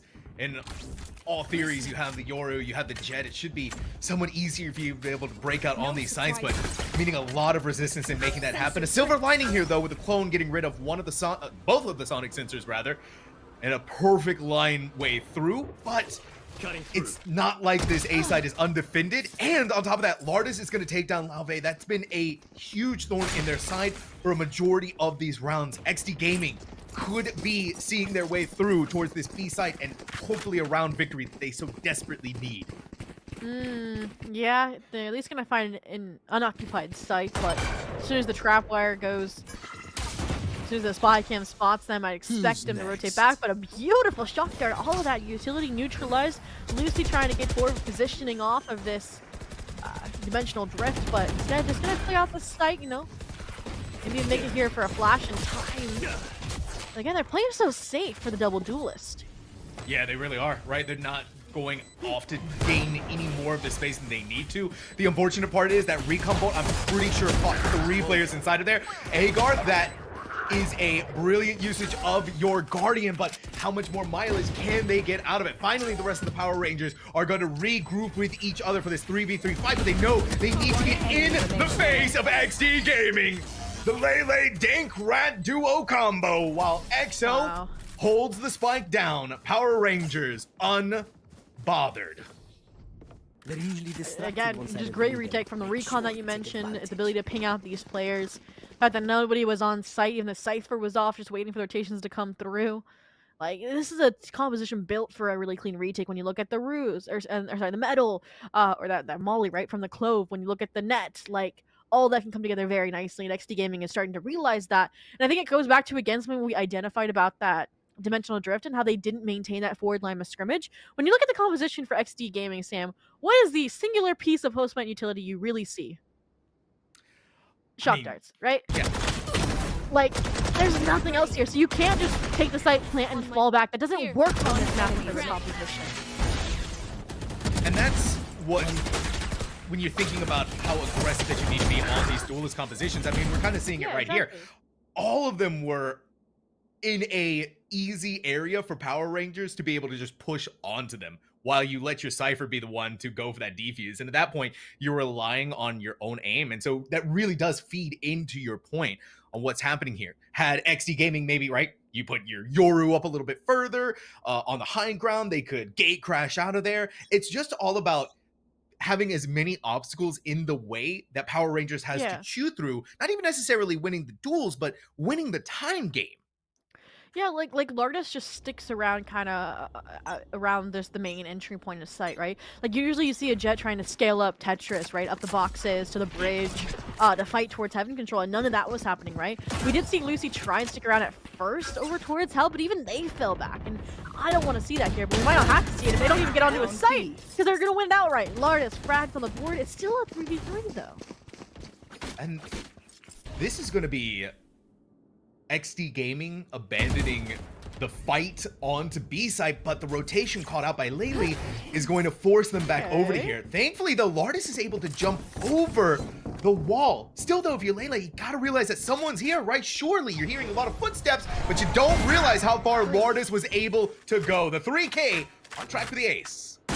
Yeah, I mean, internal clock, right? You see the wall break on the minimap, you're like, okay, they're going to be in the A site, but you didn't expect Lardis in the updraft over it to be ahead by a few measly seconds, and that has torn apart their advantage. The 3v3 dash, the 2v3 here that Dankrat is able to equate, and they might have the timing. EXO is beautiful on the transfer, and it's going to be a continuing streak of dominance for the Power Rangers. Yeah, and again, right, we're talking about those moments where XD Gaming is just all kind of huddled together along this side wall, when you really should be inside of tower, where you should be covering as many angles as you possibly can. They're hoping for the numbers advantage, but they were so dogged on wanting to take that one fight from the player in CT that they weren't ready for the player inside of Heaven. And the spray transfer is just the blood on the parchment that Power Rangers is signing right now, bringing them into a 9-2 lead. It's super impressive as well, because like it felt like the post plans right over on Bind were so well constructed and thought out here. And whether it's a compositional or a map difference here on Abyss, like you said, it's one of the newest maps that's kind of rearing its head. It's cool to see the differences, even if the ranks are similar in disparity. But aside from that here, back to what maybe worked for XD Gaming was these early mid fights, and unfortunately Dankrat has since warmed up, right? You were trying to get past like sexy Lego figure, now you gotta deal with Dankrat too. So unfortunate for Sexy Lego figure. But that's where the rest of your team is going to start funneling in through Vince. But unfortunately, they're being funneled into a hailstorm of bullets from XD Gaming, knocking them all down, blowing them all away. But they have to win the 2v3 they lost in the previous round. EXO realizing it's the A side. A beautiful rotation. You don't clear the corner, the place comes out. Can it fair? Then the answer is no. EXO, or that's a unbelievable. Or the double digits for Power Ranger. Doesn't even need Dankrat. They're like, hey, here you go. Switching sides. Unbelievable. Plat 1 player, by the way, Zobi. Yeah. Right? Firm. And I mean, they didn't move. They didn't leave. And that's what's so interesting, right? Like, if we look at the replay, right? It really was the game sense, the read here from EXO, right? The aim here, not crisp, not a headshot, right? It's body shot tracking that beautiful 3K to lock in a 10-2 half, right? So it's showing that, like, it's even lower ranked players can make big moves, and 10-2 here, like XD Gaming clearly terrified. They know if they lose this pistol, it's GG's, and the end of their run in the Metal TV Valorant Showdown. A 10-2 half though, Zobi. That's those are tough odds. Those are odds that even the most professional of players may break out in a little bit of a sweat seeing those kind of numbers. And for the way that Power Rangers have been playing, it's been nothing short of spectacular. So for XD Gaming, having to cobble together a game plan where, right, you're hoping and looking towards this double duelist to give you the momentum you were seeking in that attack half for yourself, well, now that's kind of fallen to the wayside. And for Power Rangers, even if, say, right, they fail out on the double sentinel, as long as they win the the pistol round and the buying round, right, they're at 12. And so then that forces XD Gaming to have to win 10 in a row just to meet them into overtime. A lot of different ideas, a lot of different equations that need to be figured out if you're XD Gaming. Well, I mean, eliminate some variables, simplify the equation if you win this pistol round, right? Because then you have a lot more wiggle room to work with. You can hopefully set up a streak of rounds by forcing up heavier than you normally do the second round, maybe winning out your bonus and setting up your own momentum. But again, you gotta check that box off first, which is what that timeout was for here. And unfortunately, it feels like Power Rangers is getting all the control that they want. And even with the first blood, I don't even know if that may come true. Yeah. If you're Power Rangers, all of your wishes and all of your dreams are coming true. Dankrat, small fighting mid, but guess what? Sexy Lego figure. You catch them unawares and you win out in those battles. Last player standing. It's just one player. It's just really Caden again by themselves to win this. And Sexy Lego figure is just dancing all over the place for Power Rangers. This is their moment. For sure. They deny the pistol that XD Gaming literally took a timeout to try and secure. And I mean, Leve, go for that Vandal regen shield. I think, yeah, that would definitely be a statement way to put this to bed, but not taking any chances here that they don't have to. They're even going maybe for a lighter second round buy here, right? The Spectre for Lele. Bucky. It's actually looking like the other team won with the buy that they're going with here, right? The Stingers, when it's their last kind of chance, they're expecting it. This is the crazy things that are happening here. Lucy's gonna swing out! Oh my god, but you stayed far too long for that fight. Now it's up to Lawnmower, left alone all over the place, but Power Rangers still bullies their way in, and they're gonna get all of these nice new weapons that were left behind. Wow. That's why they didn't buy any. They knew they could get some upgrades here. Courtesy of the company, and I love this, using the cage to tail up with your judge, and it doesn't matter. Quick scope from Lardis, and suddenly it wasn't over just yet. 2v2, super low HP, 1v2, and Caden might not have been able to clutch when they were left alone and afraid in the last half, but this time they're the hero their team needs. Deagle to keep Power Rangers off of map and series points. Oh, the gamble of a lifetime, Zobi, and it paid off. It did cost you a lot of players to make that happen, and so this is going to be an even scrappier third round in the second half. But for Power Rangers, right, they didn't invest too much to make that round happen. So what do they get? Wow. A majority of their players on rifles, and in fact, even a timeout that's coming from Power Rangers themselves. The first one that we have from this team, because they really want to make sure that they get this right? They really want that 12th round match and series point. Yeah, I mean, you did just kind of lose that second round. That, like I said, I was a little iffy on the buy considering they won that pistol round and their reason for not going for it. But aside from that, I mean, everyone's seen the shapes and colors. That's why they're taking this time out, right? They need a breather. They need a chance to reset because, like you mentioned, they're so close to that finish line that this is not where you want to be backing down. No, it's not. You gotta give it the all that you've been giving us so far. And I'm sure if you're Power Rangers, you weren't kind of expecting XD Gaming to be as aggressive out of the gate from A site as they were, especially when you're thinking more than likely that they weren't going to have those weapons in hand or be on the ball in the ways that they were. But I mean, for Power Rangers, you took that time out now. Hopefully it's going to give you the success you're looking for. No, for sure. And that was something else, like I mentioned, kind of like, wow, their second buy wasn't as big as it normally is for a Valorant second round bonus after winning the pistol. But this is the trade-off. Now they get Vandals, which they're probably going to try and carry forward to just close it out in 2, right? So there isn't a comeback for XD Gaming. But here's this passivity we talked about with XD Gaming approach, because they're confident they can win these backside duels and hold on to sight.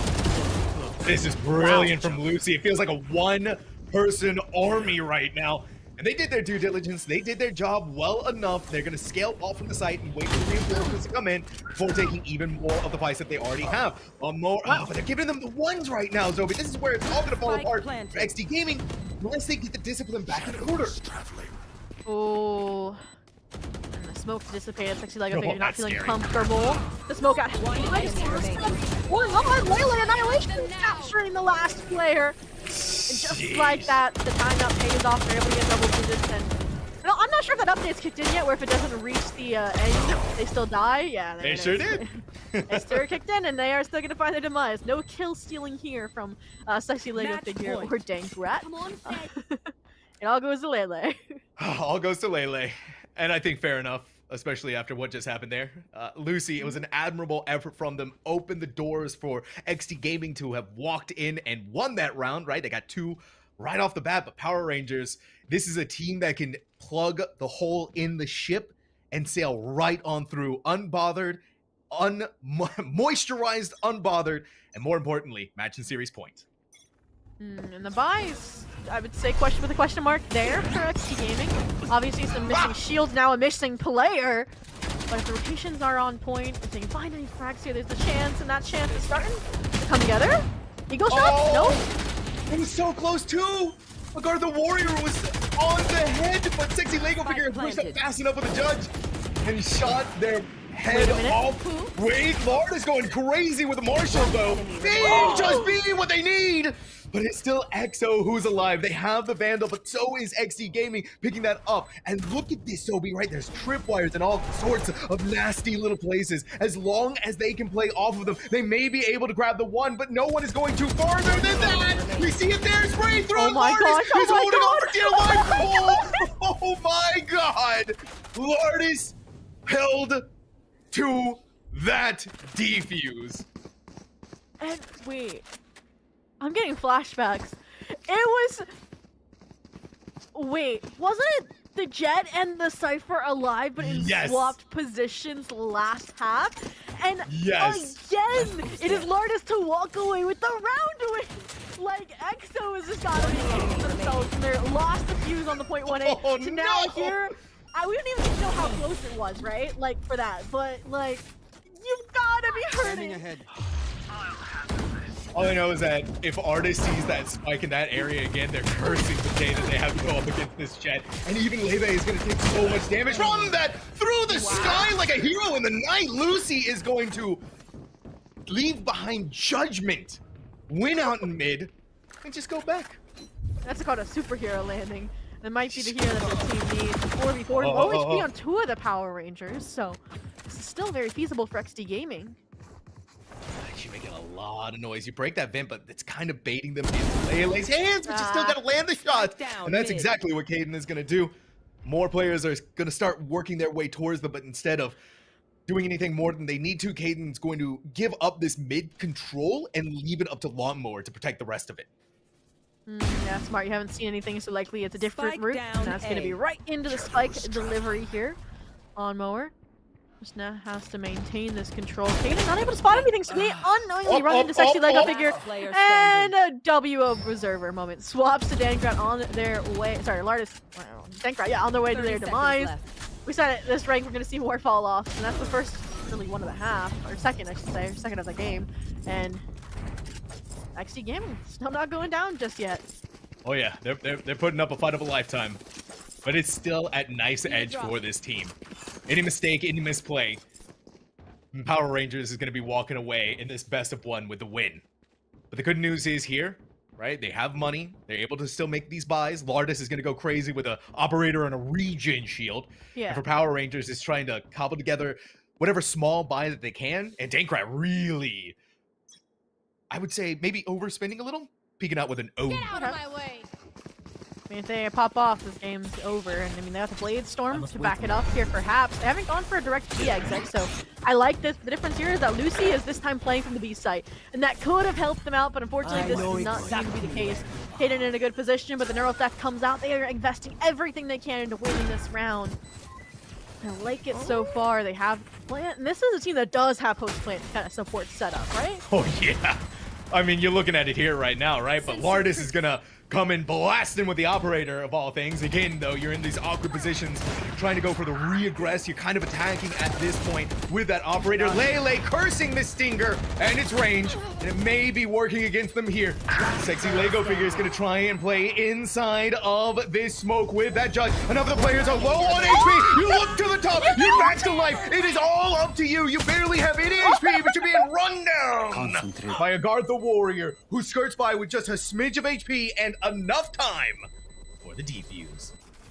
A smidge of HP and a smidge of time. I mean, just over a second left there. A little close for comfort, and Power Rangers got to be chomping the bits knowing that they were that close to closing out this map. And Sam, I took the opportunity to dive into their results on the last map as we take a look at that replay, and this isn't new to them. They had an 8-4 half starting on the defense, and again, they struggled to close once they got onto the attack. So they win this now, they know what they have to work on, but for now, they got to figure out it fast, because 12-6, that lead is shrinking. It is shrinking. It's getting closer and closer. And for Power Rangers, right, they took that time out a little earlier. Him too. Just rough here, though. For Larthen's brilliant recognition from Dankrat to realize that someone is hiding there on that angle with that operator. And poor Lucy just can't go very much further than that. Now Dankrat is going to answer in kind with a Hunter's Fury of their own. Spike down yet again. And this is Power Rangers' best opportunity to go for the win. Yeah, and I loved it. That Hunter's Fury Terraform, thanks for Sexy Lego figure with the Judge in hand. That's their choice weapon, right? They had upgrades at their feet, and none of them worked out. Speaking of choice weapons, Dankrat forced the Oden, and that is exactly what they needed there. Leve aggressive on the alternative side of the map. The 3-piece to get the 13-6 victory for Power Rangers. More dominant in their first round, and they have punched their ticket into the quarterfinals? Something like that. Math's hard. Well, Math's yeah, hard. quarterfinals. So, I mean, hey, yeah, that was a phenomenal showing from Power Rangers. Lost a little bit of steam towards the end, but at the end of the evening, they still managed to regroup fast enough before the 12-6 turned into 12-7, turned into 12-12, and the next thing we know, we're looking at overtime. But again, that's what happens when you're Power Rangers. You have that monumental lead that you can make those kind of mistakes and be okay. You can be fine as long as you're not giving up too many of those mistakes, and they didn't let that happen. So for Power Rangers, a big congratulations to them. They get to move on, like you said, into the quarterfinals. And that was a crazy Abyss game, right? You see them on their defense, played it perfectly in the ways that they wanted to. And I think the stats are going to uncover even more of those mysteries that we were looking for. Yeah. And I mean, Dankrat with the 5 first bloods here is insane, because I'm sure Leve also gave them a run for their money in that department, right? Because they were the one that opened up a lot of those early defensive rounds, and then Dankrat was kind of the one that closed them, right? And it shows how like the rounds that XDG was able to find, or XD Gaming, like they didn't come from from first bloods, right? It was these late round clutch moments, just being able to kind of find openings across the map and capitalize off of them. Aside from that, again, I got to highlight something we saw as kind of a continued trend from our last game, our last best of one, is that the teams that are very top heavy are not winning. It's these more well-rounded squads that have a smaller differential between that top frag and that bottom frag, which again goes to the Power Rangers. Yeah, it having that the more even-sided team, right? The more balanced team Yeah. is so far been proving to be more of a boon and a benefit, right? You have more of an idea, you have that game sense that works better for you, you have the mechanical aim to go along with it, and so you're not having that one power player just bully their way through the rest of everyone who is at just enough in sync, Zobi, to be able to see their way through, to be able to win these games. And now you're in the quarterfinals where things turn from a best of one into a best of three. So you got a lot going on here. You got a lot riding on these lines.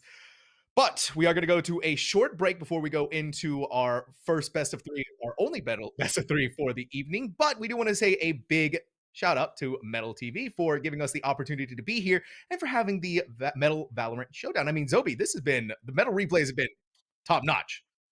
Oh, for sure, right? They kind of had a partnership with the tournament organizer and they saw that there was success there and was like, "Hey, let's host our own event." So, hats off to them for taking that initiative, for giving these players that I think just come from their Discord server and their community, right? These are active users of the platform and you can become a active user as well. You know, it's available on PC and to my surprise, I saw mobile, right? Like what moment are you going to clip on mobile, Sam? Like what game would you want Hey, to clip? Like hey, Zobi, okay, Valorant is about to come to mobile, all right? And now oh, I'm gonna have Metal set up on my phone. I'm gonna be playing Valorant. I'm gonna be getting all those sick clips, or yeah. having all of the sick clips used against me, probably somewhere along the lines. But hey, it's really cool that we can have it on both PC and mobile, covering all of the angles, lots of different games out there that you can play and be able to use Metal with, and getting a lot of these moments that we've had on stream. I mean, there's so many aces that I've missed in life, Zobi, because I didn't have a replay software They're like, like clip it, Metal. I don't care. All right. Well, with that, like you said, it's not the end of the evening just yet for the players. For us as your casters, we have one best of three, the quarterfinals coming up that you won't want to miss. So take a drink of water, take a break, and when we come back, we'll see what teams are duking it out.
Thank you all so much for your patience, but we promise that it is going to be worth it for the Valorant Metal TV Showdown. My name is Zam Talks. Joining me for this final matchup of the evening is going to be Zobi. And Zobi, it's exciting now because we're done with the best of ones. We get to go into a best of three world. So more chances, more opportunities for our two teams. Guankelnators versus MNSU Mavericks. We get a collegiate team in here now.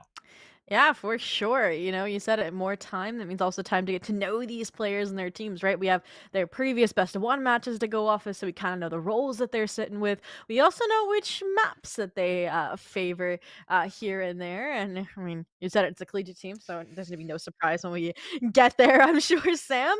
But aside from that, like it was a 32 team bracket. Now we're down to our top eight. And we get to see there it is, Ascent, Abyss, and a Haven. And I hope you guys didn't miss Abyss because we are going to go back there, regardless of how things shake up on our first map, but a potential to have a two new maps in the form of Ascent and Haven. And hey, you know what, Zobi? At least we're in the final few months Oh of yeah. Ascent before it gets the boot out of the map pool.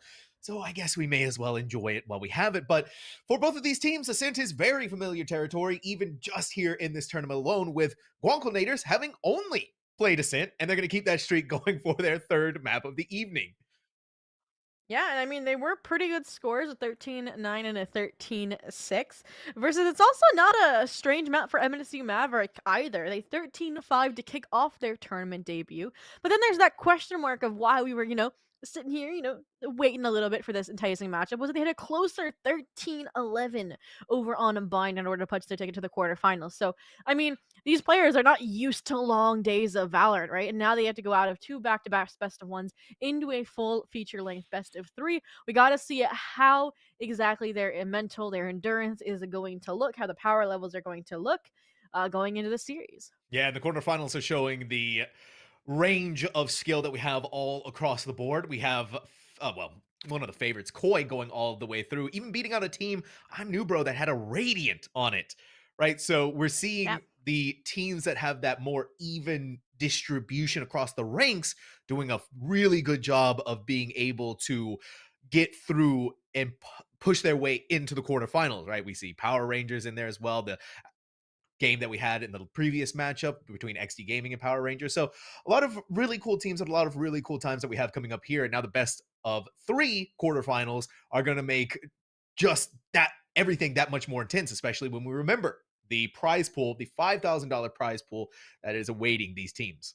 Yeah, and shout out to Metal TV as well for running this tournament, putting up that prize pool. So make sure you download the app to capture all of your pop off gaming moments on both PC and mobile. But aside from that, we said at the top eight teams. I had one team called Interstellar Rat Squad that was like drawing to me, even though I have no clue who they are or the numbers they've put up. But I'm rooting for them, I guess, now moving forward in this event. I'll tune in tomorrow with the semis and Koreans to see if they survive. But aside from that, let's get back to these two teams. We got Guankelnators versus MNSU Mavericks. Now, we learned from our amazing production that there's actually a coach in the lobby for Guankelnators. So that's is there one for MNSU Maverick? I'm not 100% sure on that one. We're getting told no, which is very Oh, funny that the collegiate team doesn't have their coach out here this weekend. But hey, Guankelnators, we're looking at a pretty even spread for the peak of this team, right? Two Ascendants, a Diamond, two Plats. And then over on the side of the Mavericks, two Ascendants, two Diamonds, and a Bronze. well, we saw the bronze, being that clutch factor. But we get to go to Ascent, and while one team is running the standard collegiate special for the MSC Mavericks, it's Guanconators that actually pulls out the Reina. Yeah. And they actually have pulled this out before in those last two matchups. And it's gonna be Pars playing the Reina, and it's gonna be Ghastly's on the Jets, so two players to keep an eye out for. Another one you obviously got to keep an eye out for is probably the player who formed this team, Guankle himself, considering the team's named after him. But he's going to take a backseat on the controller role on the Omen. But aside from that, what do you think the Reina is going to bring that maybe MNSU Maverick is going to be lacking with their pretty standard Ascent comp? Yeah, right. Because you're exchanging the Reina in for the KO. Yeah. You're going to lose out on the knife. You're going to lose out on the extra flashbangs in exchange for Reina's Leers, which you can break. And even though Reina is a powerful force of nature, you're going to be hurting when you especially think about the ultimate, right? The KO Null Command. taking away the abilities and preventing any usage of said abilities from the player. So hopefully Pars is going to be able to bring the frag potential of Rain to the table. Otherwise, it could just be a wet noodle on the field. Well, considering 30, 11, and I think 27 and 12 or something along those lines, I think they have in their first 2 matches. It's more of, can they keep up that performance here? And already into the pistol round with MNSU with the first blood on the table, we're having to see it sooner rather than later if they want to flip the pistol back into their favor. Get away from that. Be very careful if you're the KJ in mid. But Bada, you poke out just a little too far forward. Gasly's didn't take advantage of that. And you peek in, take a couple of shots, take one of your own, but you left behind a lot to your own favor. And now we're seeing poor KJ having to get out of there, but Gasly's hunting them down. Looking across the way, Eziel is going to trade it out immediately. Put in the recon bolt to see how far anyone has gotten close to that before another swing is going to be happening from Pars. You look over to try and get rid of the recon bolt, but you ignore all of the players in front of you. Now it's a 2v3 at Pars. We're talking about that frag potential. There it is. They've definitely been the tip of the spear, playing alongside their team, not being this kind of solo force. And even now, as the spike's gone down, they're trying to be the distraction factor over towards stairs, buying time for Gasly, who unfortunately is going to bite the dust as well. It's all on to Andy, the 1v2. Full health, no health now. MNSU Maverick holding on to whatever they needed to in order to win that round.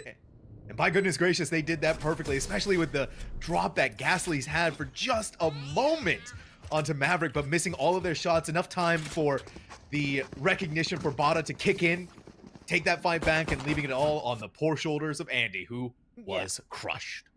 Other than maybe the second where Gasly could have had a shot onto Bada, I felt like they were so decisive in all their movements and all of the duels taken, even that final crowning one onto Andy to secure the pistol. So I'm going to keep an eye on them to see how they do on the retakes moving forward, but so far so good, and we get to see the resurgence of that regen shield here yet again alongside the Spectre. Aside from that, though, I mean, it's an eco round. What do? Run it down mid, a 5-man down the catwalk, and we'll see what exactly is going to happen here. Oh, Bada, you. I'm feeling some insane plays happening here. It's going to be Nomad to make that initial contact play, and then we're going to have Mata swinging out through the second that happens, and you see it happening here. You put in the paranoia, but Nomad's been hit with one of their own. They got to back away for safety, but this is what I was talking about. Mata is going to make their presence known and eliminate Red, the KJ, but they're still trying to push Nomad in the middle of their reload. Perfect moment to catch them out, but that's where you have your other players coming through. Gasly's jumping in the air to land the headshot, but you have 2 players lost in order to make that happen. Meanwhile, you're being pinched across all sides, looking towards them. They try to go for the pickup of the spike, losing down on that. Now to remove the final player. Took Triplet a couple of shots to land the headshot, but there it is. Oh yeah, and unfortunately just none of those weapons, like the deep bulldog, were recoverable. So only that Spectre obviously was able to find one in the hands of Gasly. So they do some damage here, right? Looking at the economy here for MNSU Maverick, but they're just gonna maybe patch those holes, contemplating the buy, seeing maybe what feels right, and they're going full regen shields almost across the board. Other than light shield, Nomad picking up a heavier weapon with that Guardian. So I think there is a chance for an eco here, but the buy is looking promising for Guanconators. I'm loving the amount of regen shields that we're seeing, though, Zobi. I know, yeah. I think it was like, what, 7 players in total? Rocking the meta just dropped? Rocking the new meta. What are we looking at here? So a potential maybe to get an idea of what the regen shield could bring to the table, but again, it's only that 25 shield, and sure, you get the regen from that if you're able to survive through the fight, but you gotta survive the fight to get the maximum value from said regen shield. Hard's gonna bring down a couple of clears inside of walls. Bada had nowhere to go, but Eziel holding down the fort as best they can with just a Spectre to their name. Grabs the one, but that's one and done. Wow. There's no hope. Now, another done as well. That KJ, they had their utility on the B site that Eziel was able to punish off of, but beyond that, nothing is found. I was going to say turn maybe misplaced, but Triplet now detected over towards main. Should be quick work for Pars when there's only a deagle in hand, and a recon bolt is a perfect bait. All that's left is a lowly bronze long-range Spectre. Clean. Okay. Yeah, BTTW. Winnable. Yeah, they don't have any more fuel in the tank for that regen shield. They gotta take whatever fight they can, and this bronze player is trying to put up a showing right now in the 2v1 of a lifetime on that Spectre. I got some mileage out of it though, Zobi. No, for sure. Taking out 2 players there when it was rifles and that was your bonus is huge. And like I said, I saw the the proximity of the win in like the headlights as well. Andy was super low. If they win that fight on the Gaslies, like that is so winnable. But unfortunately, all they do is that economic damage. They keep things pretty even across the board, actually, right? Some light shields, some regen shields scattered amongst the rifles, and only balls to the walls is going to carry forward a lighter weapon. But we've seen it; they're more successful with those anyways. Yes, they are. The hunt begins. This is an insane play from Triplet, right? You don't have your dash up. You're gonna try and beat Pars! Whoa! Blocking sight. Being able to escape from that and getting rid of Arena, who is inside of their ultimate, is a massive victory if you're MNSU Maverick, and you're gonna take that every day of the week. And if you're Triplet, smiling from ear to ear off the back of that success. For sure. We've seen it. Guacaneros like to toy around with mid. No real change from MNSU Maverick in regards to it, right? They're confident in bot and their lower mid hold. They're confident in the tree hold from the KO as well. I don't think this is gonna get them anywhere, especially if Bot can find frags off of the paranoia. That's a brilliant paranoia, right? They were just going off the back of timing, realizing how far they could push out, and then going for that dry swing and hoping that everyone was caught inside of it. It couldn't have been done any more perfectly for Bada, or it couldn't have gone any more right for them. That, fortunately, that Cloudburst is just a little too Spike low, down A. and Nomad saw everything that they needed. Andy is 30 gone, seconds and now left. Gasly's gonna try and hunt down the KO that has been brought down so low. And if they could get away with another one, but that's a jump scare and a half right there. How far had Nomad been able to sneak up forward? It's, you know, whatever. But then you look over on the other side of KJ, who's just chilling. I can't tell if 10 there's seconds fear or left. not. Yeah, I was thinking of it. I'm like, wow, the potential for a pinch play is there, right? The players from bottom mid go into tree and you start pushing through mid. I think even the turret went off as well from them on catwalk. So they kind of know that the Killjoy was tiles. Now they know that they're still there with that little turret spring, but should be able to save the weapon if they do reconnect. I think it'll still be in their inventory. Maybe to hand off. We'll get to see this route as we wait, probably on a tech pause and a reconnect. Yeah, the crazy part about that round too, Zobi, it was a lot of isolated pickoffs from different players in MNSU Maverick, right? So it starts off with your Jet, then moves over to your Omen, then eventually ends up with a third frag happening from your KO. And it was the early initial peak, or just not peak, but leaving your Jet out there in the open. But you gotta give it to Bada, who just next level thinking, understanding the timing. And that gives them so much moving on forward into the rest of these rounds. Yeah, and I mean, hats off as well to the bronze Killjoy, right? Like the Spectre, they've gotten like racking up kills left and right here. So even when they're the player that's ecoing for their team, like they're getting impact themselves and also their utility. We've seen their teammates playing off of it. So a very nice, I think, well thought out defense, showing how this composition works in the finest aspects. I do think the most creative aspect is this Omen, right? Playing over towards bottom mid. I feel like you usually have like a Killjoy alarm bot and your Omen's playing, you know, towards A site with your like one ways and setting up your paranoia for your Jet to peek out A main. So I'm really liking them and they're understanding that, okay, Guacanators, they like mid. Let's try and combat that with you know, Bada being there, who's, you know, been really cleaning their shots. Yeah. So this has been a phenomenal start if you're the Mavericks right now, right? You're 3-1, you're 2 rounds ahead of your competition, and that's not even to talk about the bonus round that they managed to grab that too. And we're also seeing another DC here, so we now Nomad is going off on a sojourn of their own, attempt to re-grab them and reconnect with them. Yeah, you know, it's unfortunate, but that's sometimes what happens. These tech pauses just come in. We'll get them ironed out. We'll get them sorted out. So we, again, thank you all so very much for your patience in getting these taken care of. But this is what I was talking about. We're starting to see some of the better usages that we get out of the standard Ascent composition. Nomad has been doing a phenomenal job inside of Tree on this KO at stopping the push. You put down the molly, you got flashbangs, and they're steadily working their way towards this null command. And then BTTW is only 1 from the lockdown. And for the side of Guanclenators, there is a silver lining. Your Jet has their knives, so they can eschew that, give it up towards a rifle towards someone else on the team, and hopefully be able to give enough of that firepower for them to find a round. And I am a little nervous as well right now for Guanconators just because their success has historically been on their attack half. You know, I think it was 7 rounds and 8 rounds, right, respectively, for their two best of ones played to get into the quarterfinals. So if they don't have a success factor here, they're going to be playing on their less experienced side on the defense where they normally just have to cap off the map. It's going to be where they have to get to the nitty gritty and stage a potential comeback, especially when you look at the buy here, right? This is their last lifeline before MNSU Maverick kind of overwhelms them economically, right? So you lose this round, you're looking at 4-1, likely 5-1, and then it's very few mistakes for MNSU Maverick has a guaranteed lead at the half on your historically stronger half. Man, this is right. MNSU Maverick, their collegiate team, so they have a little bit of that synergy already going on for them. I mean, you can look at 4 of the players rocking the MNSU tag. Mm, This is I think, very big sticking point for Guanconators where they were relying on the frag out potential of pars, and now you kind of take that away from them, and mm. then you start having to really dive deep into building up that synergy yet again. And if you talk about how they have the attack half usually being theirs, they're banking on the double duelist giving them that attack half, being able to bring them to the ascent victories that they've had in the past 2 maps that they've played so far in the in the tournament. And so what we have here now is that's kind of being thrown off to the wayside, and hopefully they can sort of adapt and start really understanding the strategies that the Mavericks have been throwing at them.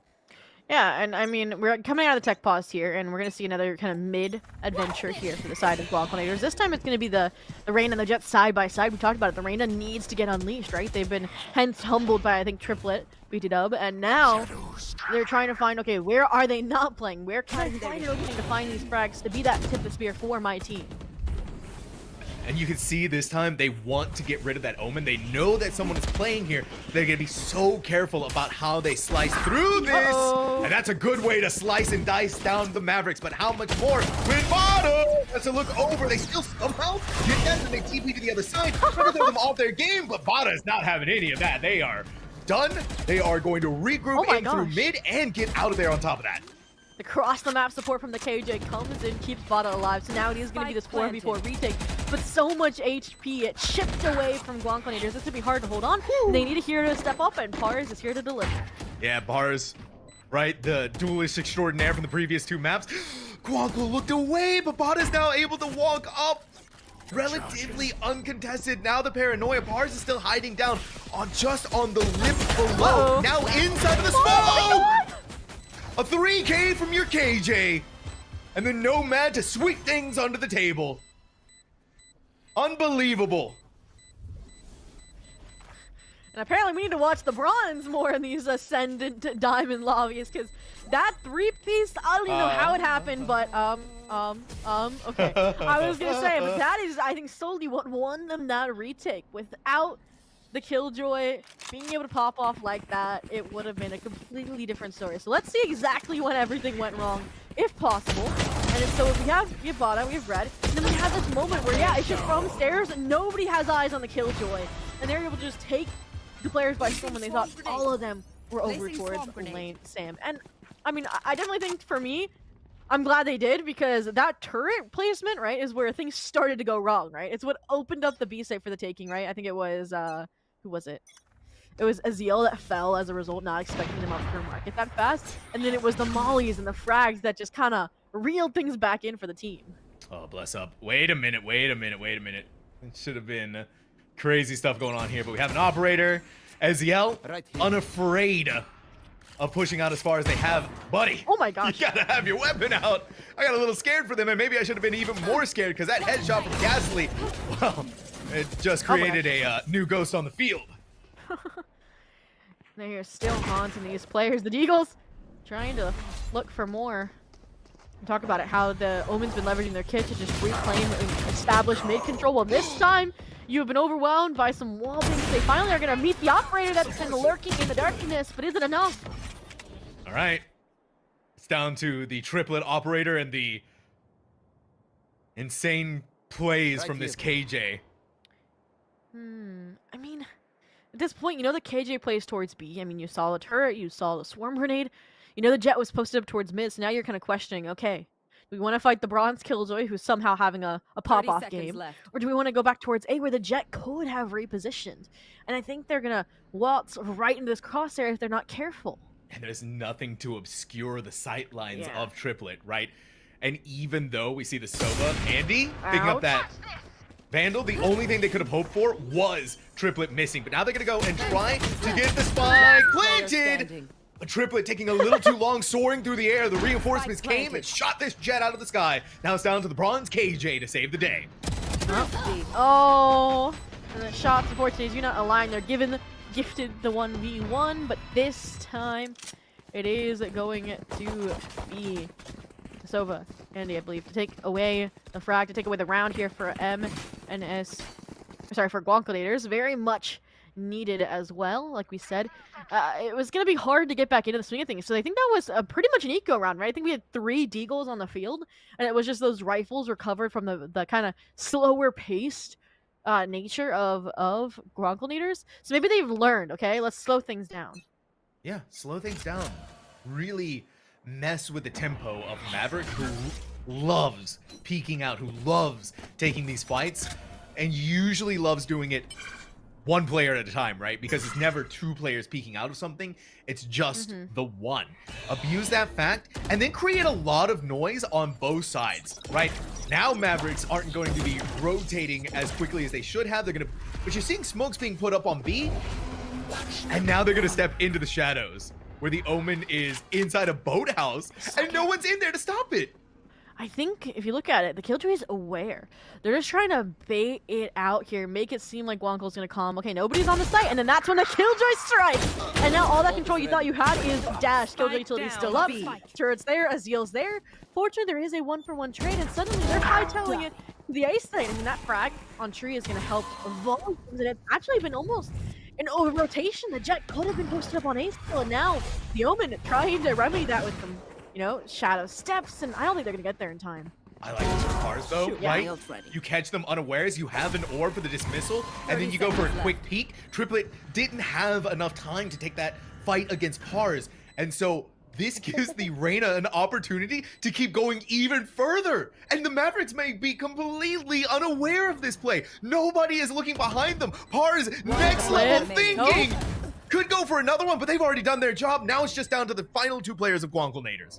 And Ghastly's, I would not swing this if I were you. The elbow, the shoulder has been spotted. But they don't know where the secondary player is. And there it is, finally. They play their life on contact off of each other. Guancolators, another round, another slow-paced in the last minute going towards the site. And it's going to put them now 1 round away from striking distance of the Mavericks. Yeah, that was also a crazy round too, because not only was it slow, but it was a 3-2 split push, 3 on B, 2 on A.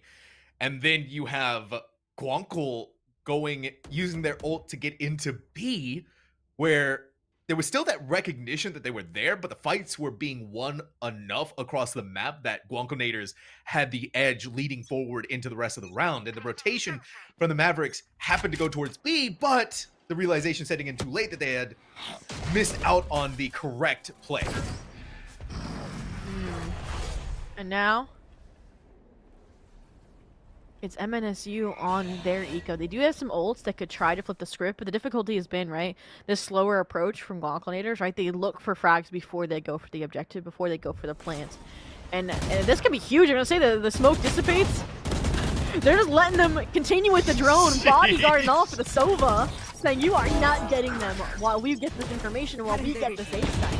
Yeah, but there's only one place that Fada could have gone, and Guanconators know exactly where that is. Get rid of the Omen, you've gotten rid of the KO, and you've basically freed up the A site for you to be able to push onto there. As long as they can keep this momentum pushing forward, and especially with Maverick only using Sheriffs, should be a tied up round for them. Spike planted. Now, I mean, numbers on the retake, but it's still a 2v5. Like the double swing out of heaven, but there's so much utility now in play here. Ults as well for insurance policies. You're just looking for damage, and you found the first frag, but how much more can you get, especially when there's this deadly crossfire that you cannot dismantle. The wide swing tries, the tracking is there, and all it is left to is Triplet in heaven Granted the 1v1, but Andy wins it. And we are tied, 4-4. Yeah, I mean, if you're Guonk, you are very happy about that round. You lose. You only lose your namesake player. That's fine. You skirt by, your economy is getting more and more buffed as the rounds go on, and as you keep stringing together wins, which that is now the third round one in a row.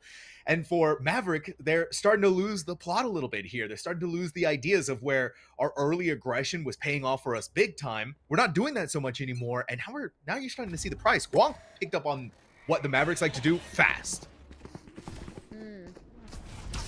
You should run. And as a result, this slower pace was kind of working for them. And now, if they're trying to bait them into a rotation to the beast side, it's hard to tell when the Sova's waiting over towards tiles.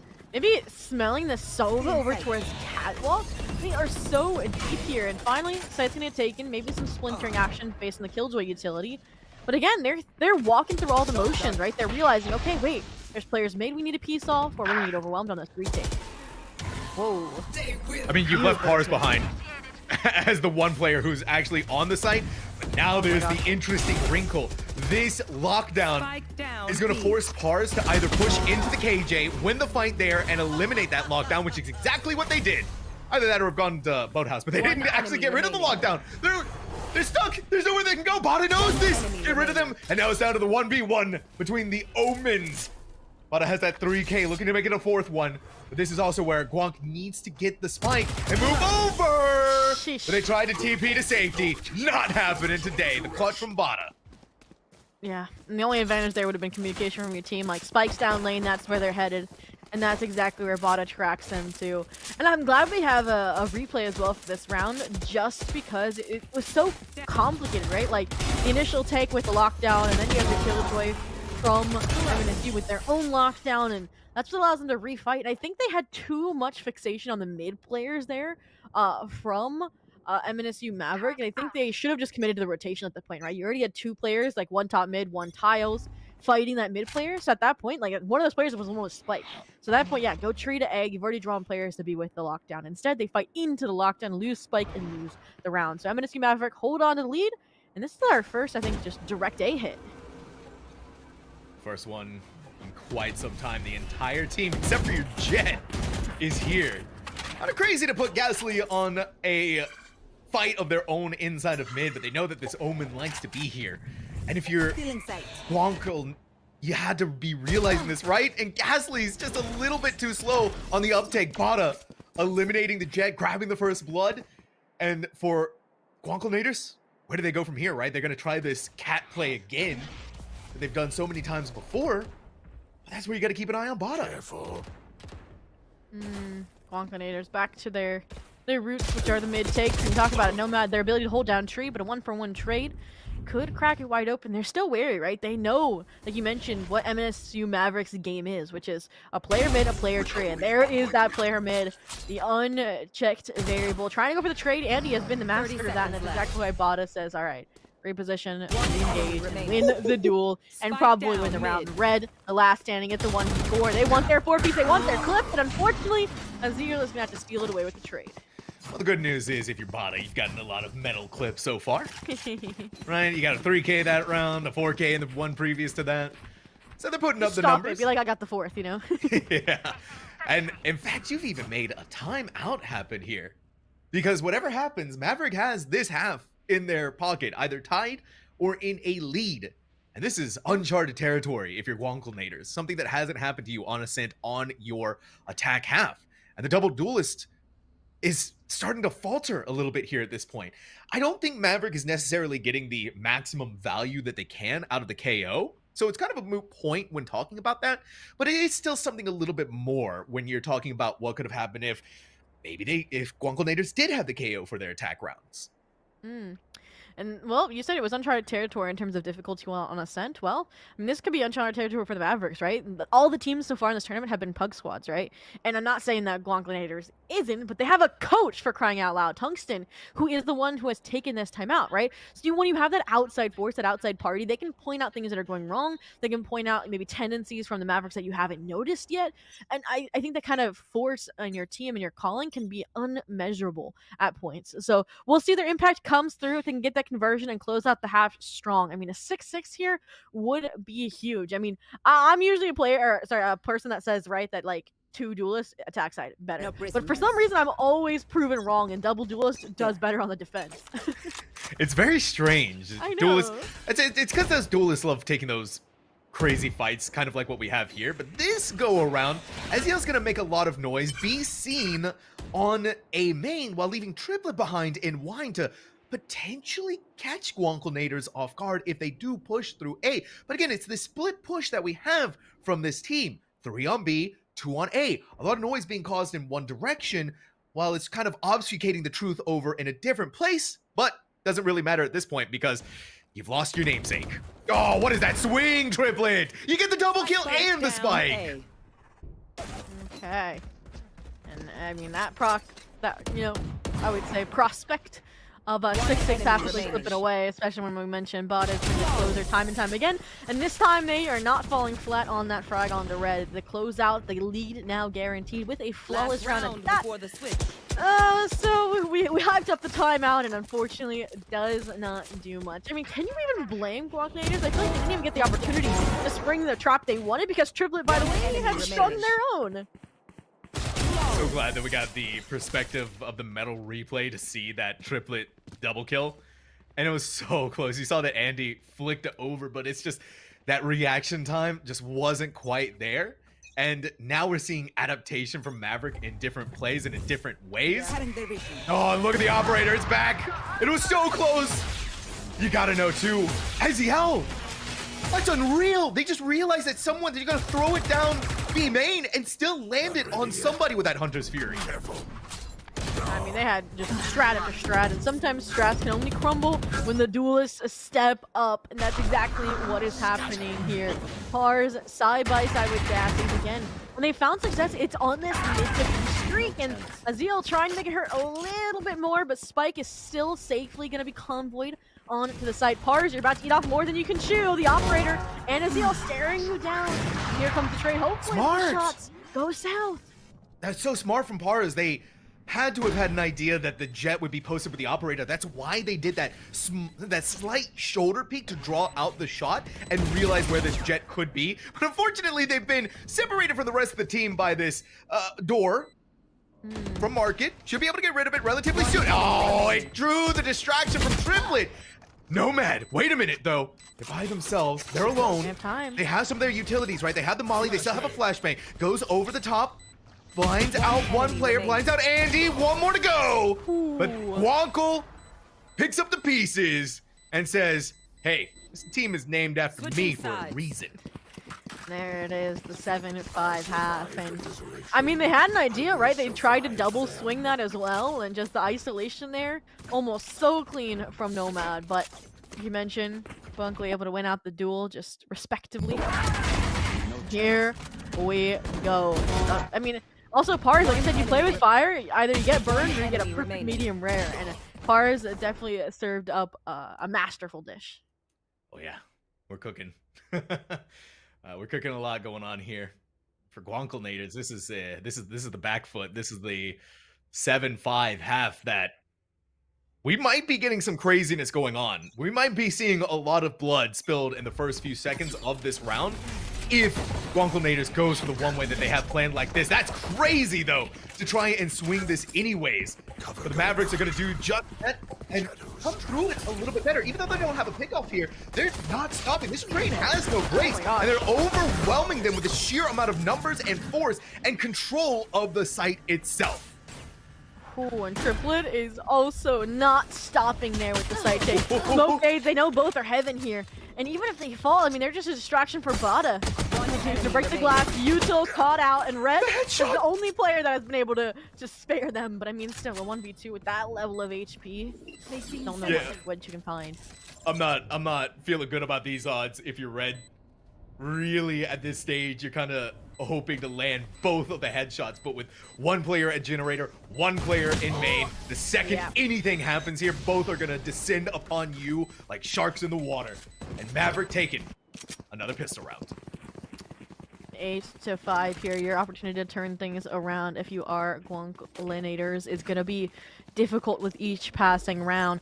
And what I don't want to see is what we saw in our last series, which is they kind of got ahead of themselves and everything was a force, right? Like, yes, it was a 10-2 half, a little bit different circumstances, but that's what kind of spiraled their team, and it seems not to be the case here. But what else is standing out in my mind is, like, why is Mavericks, I was gonna say, why are they buying so light, right? Like, normally you see, like, Bulldogs, Spectres, if you talk about, like, collegiate and pro play, right? Here, they still have, like, 3 rifles, three pistols, not just 1.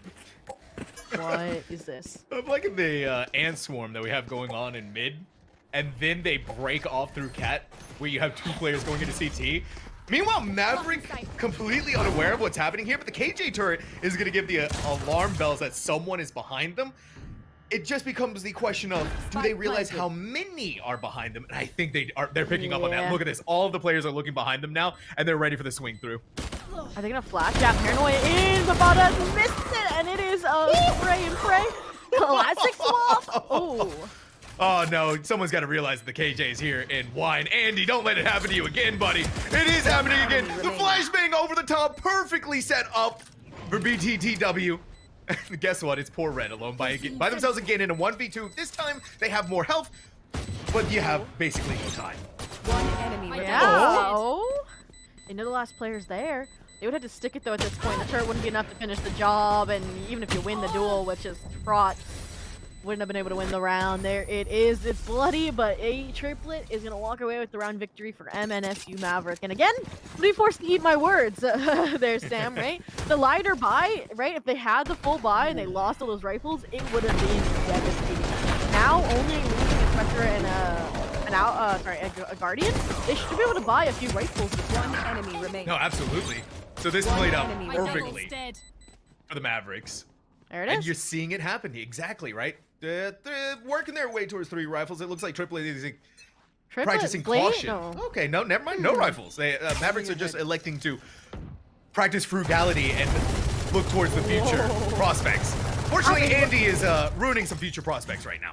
No, they just looked into the future and said, okay, we're gonna die to an Odin spam through B main, apparently. I mean, that's a big hit, too. You lost your KO, right? So you're not gonna be able to kind of disarm a Killjoy utility on a site exec. So now they have to be more wary about where they are headed. And somehow Triple does have a Vandal. Maybe it was from the KO buying it, and now it's been handed over. But this is the Killjoy setup that I said I was expecting, right? The alarm bot towards mid, your molly's towards site. Now the question is, how do you react to that once that that alarm bot's been sprung?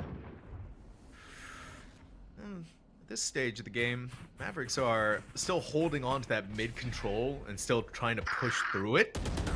Oh, Bada, you've been doing crazy plays with that Omen TP, but Red was waiting for it to happen. And then you see the shock dart in the kill feed too. So for Mavericks, final 2 players, the triplet Jet Extraordinaire and BTTW, the bronze player. Let's try and cobble together a sinking ship that has basically been blown away into a singular floating dead wood in the ground. At least to get a 1-for-1 trade there, so take a rifle down with them. Again, I don't even want to call it a bonus because some of these players are fully investing in rifles while others are not. And again, this is maybe what comes out of a mixed kind of ranked squad as well. Some understand economy, some don't. You're kind of just playing for yourself instead of for the overall team dynamic here. And as a result, I mean, you look at both of these teams and you're like, wow, economically, not too different, right? Like some extra cash on Guanclinator's side, likely because they finally won that rifle round and because they've been making these rounds really, really close. But aside from that, MSC Maverick able to get a full buy on the table here this time. They look like they just want to take this head-on duel over towards A main, where both duelists are for Guanclinators. Yep, they're trying to do a one-way smoke, but Mavericks are gonna hang back for a second. He still deposited your Reyna, though, if you're Guanclinator, inside of Wine. Now we're seeing the split off another party. Look like they were wanting to do a cat push. Not yet, right? Not at this moment. They're gonna elect caution and regroup with the rest of the team. And I guess continue to try for this A push, but they're waiting for someone to make a swing here, and that's patience being paid off in multitudes. You've gotten rid of Pars. That's a big obstacle out of your way. Yeah. I mean, like we said, it was going to be Pars popping off, or we're going to have a little bit struggle bus for Guanclinators, and I'm surprised that they haven't doubled down and followed through on the A exec after finding Pars, right? Especially when you know the Killjoy's probably set up over towards B, when you have that double duelist over towards A. They maybe are just like, okay, there wasn't much retaliation when we broke the alarm bot mid, we try it again. And there it is. 30 seconds Alarm bot left. destroyed, red has to go huge. Yeah, they do, but unfortunately they've been detected by the knife. That gets rid of all of the KJ utility. But if Andy can get even more kills and frags with that Odin, could have saved the day, but Nomad, a step ahead, has gotten rid of this pesky player. Spike is going to even be planted down on the ground, and now we have the 10 seconds 4v3. left. Placing swarm Here we grenade. go. Nice little utility, Swarm just a grenade delay. out. It's popped, not shot as well, so you're gonna even fragment these players. I like that it's the Killjoy taking the dive while the rest of their teammates are safely backside as well. Flip the script, but you're still gonna hold on, and time is now ticking. And the problem now, Are you you're being just gonna save? sprayed through by the smoke that Guanc placed themselves, so they're really Whoa. struggling to get over onto the other side. They managed to make it happen, but at this point, you just let the KJ go unleashed. And what do you do if you're red? At this point, I'd just save your weapon. There's no chance you can win this, or get some exit frags if you can. I think they'll be able to find that. There it is, double swing from Nomad and Triplet, and I mean, Nomad is gonna succumb to the spike there from sticking around a little bit too long, but aside from that, double digits now for MNSU Maverick. Reminder on Guanclinator's map pick as well. And that's got to be a real prospect number one. But also your economy is starting to drain a little bit. And this was the big problem is we're looking very similar to the first half, right? Where there wasn't really consistency for either teams beyond those 3 rounds. And MNSU Maverick only needs a few more regardless. So they start that streak before Guanclinators does. This game's GG. Wow, okay. Okay, Pars. Well, speaking of Not some- GG yet. yeah, not GG yet. Not if they can keep doing stuff like that. An easy first pick'ems in top mid to prevent any at least KOs from flashing their way on the side. You've gotten rid of knives, and on top of that, you got rid of the KO ultimate, so no command to help the Mavericks push onto the A side that they're kind of leaning towards right now. But finally, we're seeing some different ideas from this team rather than pushing immediately onto the side or waiting for something to happen. They're going to take fate into their own hands and try to go for this tree play that we haven't seen them do yet. Whoa. Wonk has been seen, but more importantly, they have not been taken out, so they get to paranoia. They're still alive, they get to smoke, and that's going to slow things down massively for the Mavericks, who know that they've been detected. Pars gives up that angle, maybe just seen in the future. Now that it's been smoked out, they're focused on site control. The leader's not going to do much, but in the safety of the smokes, Ghastly is going to strike. Unfortunately, though, trade action comes through, and it's still a 3-on-3. 30 seconds left. Yeah, Bottom made a lot of noise to get over onto the other side to close the door and get the spike planted. Hunter's Fury! Try and plant down the spike now. You've got 20 seconds to be able to do that, but the big kicker is that Guanclinators didn't really get onto the site and gain some of that lost space, but they are winning the battle in a lot of these respects. You've left it down to BTTW to try and win this fight. They don't have any of their setup here for them to make that happen. They tried to go for the spray transfer onto Andy, but already set up and ready to go with Ares. Guanclinators stopping the Maverick train from going off any further. Yeah, that was a really good round, I would say, from Guanclinators, right? Even like you mentioned, though, they couldn't fight for the site space and deny the plant. Just the threat of them being nearby kind of threw off any post-plant prospects from NMSU Maverick, right? They don't even plant for main, right? They have to plant deep in the safety of generator that puts BTTW or that Killjoy in an uncomfortable post-plant situation where they really can't win, right? They had one molly, they had maybe the lockdown if they found that first frag like they did, but all of that are very hard situations. And as a result, goes the way of Guanclinators. Again, aren't done just yet. Huge info here over towards B main, but no follow-up yet. They're wary of spray, of shock darts, and for good reason. Oh, and Pars is set You up should too with run. the judge.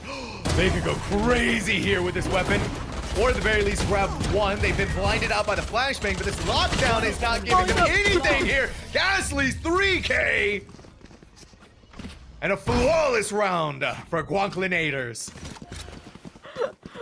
And I'm just here like, was that a calm? Or was that just Red doing Red things, setting off those mollies? But I would so love to be in those comms and hear Pars just say, "Send the storm grenades, even if I die." And the fact that they're still able to survive there, and I mean, even just you have to have quick communication as well. Like the fact that Triplet slips through and you have to calm that to your team because they could have cracked that side exit wide open and they handle it. The three piece as well from Ghastly's is beautiful, and it's showing that when these double duelists are on like firing on cylinders, it's going to be difficult for MNSU. This is nuts, Bars. Bullying. You're doing it with a judge again. They didn't buy up a rifle. No, they're gonna pop off. And this judge has been giving them so much that I don't blame them. When you can do things like that and escape with your life intact, and this is what you need from the Reina. This is where they get their maximum value, is being able to get away with a kill for free. And Guankle in Tree is just the cherry on top of the Guanklinator Sunday right now. Oh, Par's looking for more here. Maybe add some to the Sunday! And they are. And they even have that long range action as a support from the jet generator as well. They're not going to need it though, as we make a quick escape towards the B site. Gotta say, Red, I don't know about, I should say, BTW sticking around there towards mid. Need all the help you can get here over towards the B site. You're wary of those swarm grenades, and you are literally gone already. Yeah, I mean, if you were Nomad, right, you got swarm grenades, you got a turret firing at you. You had to get rid of it because your KJ wasn't there in time, but here it is, the util dump of the Sentry onto this KJ, who's given away their position by this swarm grenade. They already kind of knew where it was, but he's still gonna try and take these, regardless of the situations. But Guankle putting up the times, putting up the numbers, and putting Guanklinators in a one-round differential. Now I was about to say, maybe it's MNSU Mavericks time for a timeout. And I will say, as a collegiate squad, even if your coach isn't present, right? I feel like if you've played consistently with the team, you know what you need to focus on and during a timeout, right? Like the things to improve. You want a plan of action for this buy round. Hard to say, but let's see exactly why Guanklinators have been able to stage this comeback. I mean, it's literally. I was gonna say, it's not because of moments like this where MNSU was able to have the lead, but it's been, I think, from the double duelist action, right? Like I said, the Reina, the Jet finally locking in, getting some coordination behind them, and rounds like this. Yes, this one. And this one. Hey, here it is again, in case you missed it the first two times. A big thank you to Metal for the amazing replays that we have going on here. Gives us a good idea of how things have been going, and hopefully Nomad, or rather MNSU Mavericks, have been able to take this time period to get their heads back on straight and reformulate their attack plan. You look at the ultimates, they have a no command, they have a Hunter's Fury. So I would imagine you'd want to, if you're Eziel, to save your Hunter's Fury for the eventual Red lockdown that they might try to use in answer to the no command from Maverick if Red is out of the way just far enough. Again, though, right, we're seeing this team lean towards A, and they're going to have to try and continue their round winning streak that they had at the very beginning of this half. Otherwise, things are going to fall quickly off the rails. And we saw kind of the solution on the attack half for Guanklinators was to slow things down, right? And MNSU Maverick, they're maybe taking the same note here against Guanklinators, right? They're waiting out that double duelist aggression we've seen now and trademarked here for Guanklinators almost. And even Gassies has fallen back, but all this has done is set up a deadly crossfire. Hopefully just a jet dash in, a little pop flash action, and we should get that spared, but gonna be the recon bolt. It's gonna spot them out, and they know. Yeah, they know. They didn't get rid of it. Gasly's didn't shoot it in time. You can see that Pars was relying on their jet to get rid of it. Yeah. But once the jig was up, it all fell to pieces, and the Maverick were able to rush onto site, get rid of the double duelist, and more importantly, get the spike planted with no casualties. Yeah, so I feel like if you're Guanklinators, you can't be like, oh, we did this wrong. One missed shot, maybe prepare for another impending A storm, because you know triple BT dub is insane. And then, unfortunately, Red's left in a 1v5. Acer kick! Or save. Yeah. Yeah, save your weapon, right? Things have been going your way for the past couple of rounds, but there's no reason to sacrifice your life. 11. Yeah, I mean, you know, you're fine. You're okay. It's all right. You have, what, 2 more chances? Just don't let them... I mean, if you came this far from a comeback, like, whew, I would hate to fall at the finish line again. No, I absolutely agree. The good news is that we okay, that's some good news if you're red.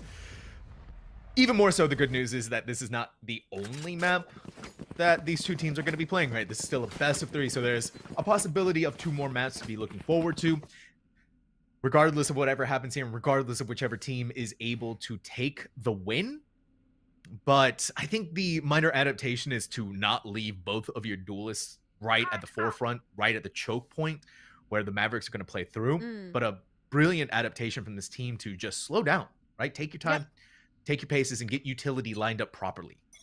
The issue now here is that if Guanclinator's adaptation is, okay, retake the A site when with your double duelist, now position over towards B, look at all the ultimates they have online. And by the time the rotations come through, hopefully this null command will have faded as well. So Andy, again, just waiting it out, right? Probably gonna, once their utility is back, recon bolt in, Odin spray and pray. And this is gonna be a 5-on-5 retake. I'm not even gonna talk about what Pars is doing. Okay. Right here. Yeah, this is where things are gonna get kind of crazy.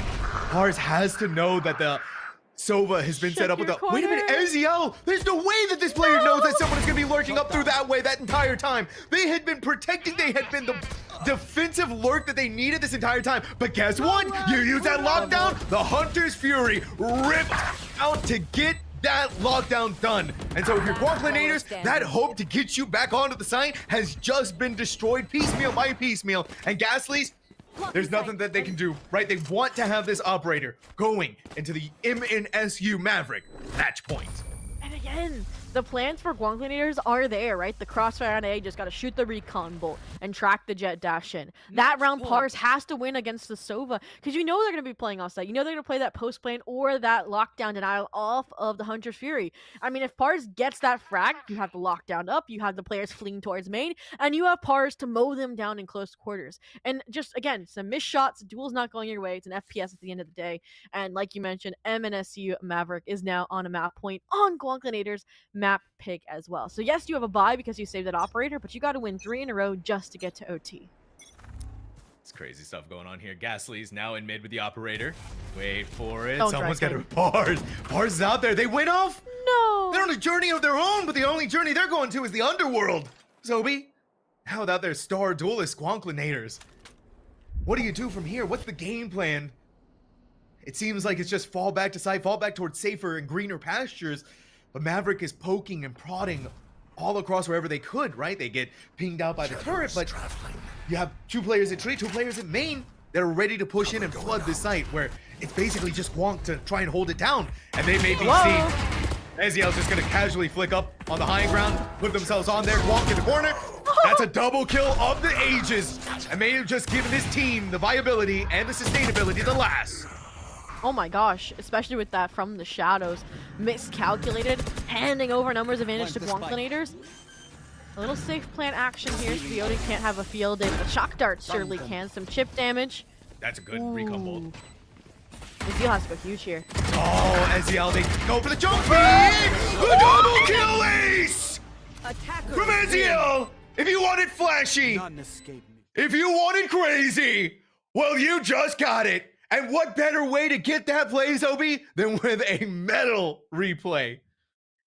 Oh yeah, we're gonna get a replay of that, guys, and I'm sure right now they're spamming their shortcuts as well to clip it on metal, because that is one way to end things out. Like, we set it up, right? We're like, all right, your star duels is gone. The leader of Guanclay steps up, but you know who steps up even further? Eziel. They step up so much they break the replay. Hey, if you wanted to make an if you wanted to show off, breaking everything around us is one way to go about doing that. You had to leave it down to Eziel. They had to be the one to step up to the plate. I just wasn't expecting the home run, Zobi. I would have thought maybe 1, maybe 2, and then it's all down to your I thought it was KJ. a surefire trade, yeah, and then it was the 1v2, and we're going another round, maybe even to OT, but nope. MNSU Maverick, as we get a look at the stats, are going to claim their first map 13-9. I mean, again, they're a team that has also played Ascent, right? And they had a more dominant performance than Guanclinators did. But, I mean, what scares me now is that Guanclinators, right? Like, they lost their map pick. They lost their ace, right? And these are teams that aren't like hardened by the trials of war, right? Like a loss is gonna hit them hard, right? And now they have to go back in and play a map pick that they haven't even played today, and it's the newest map of Abyss. This is scary prospects here. Oh yeah. And then you have to imagine what agents they're Yeah. going to want to play on that map. Are we going to see Pars back on the Reyna? A lot of questions that we have above our head, and they're going to all be answered when we come back from this break, Zobi, in the Metal Valorant Showdown. So don't go anywhere. This could be our final map, or we could go to the map number 3.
Hello, everyone, and welcome back to the Metal Valorant Showdown, where we are now on map number 2 versus with Guanklinators versus MNSU Mavericks, where the Mavericks managed to take map 1 of Ascent in a pretty decent fashion.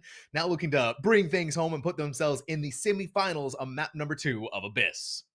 It has been a long day. This is going to be their fourth map of the evening for both of these teams. I mean, that's a pretty decent ranked session, I would say, for the average Valorant player. So, if you get into your minds or you get into the mental, you got to be careful, especially if, like I said, your Guanklinators, you just lost your map pick, a map you were 2-0 undefeated on so far in this tournament.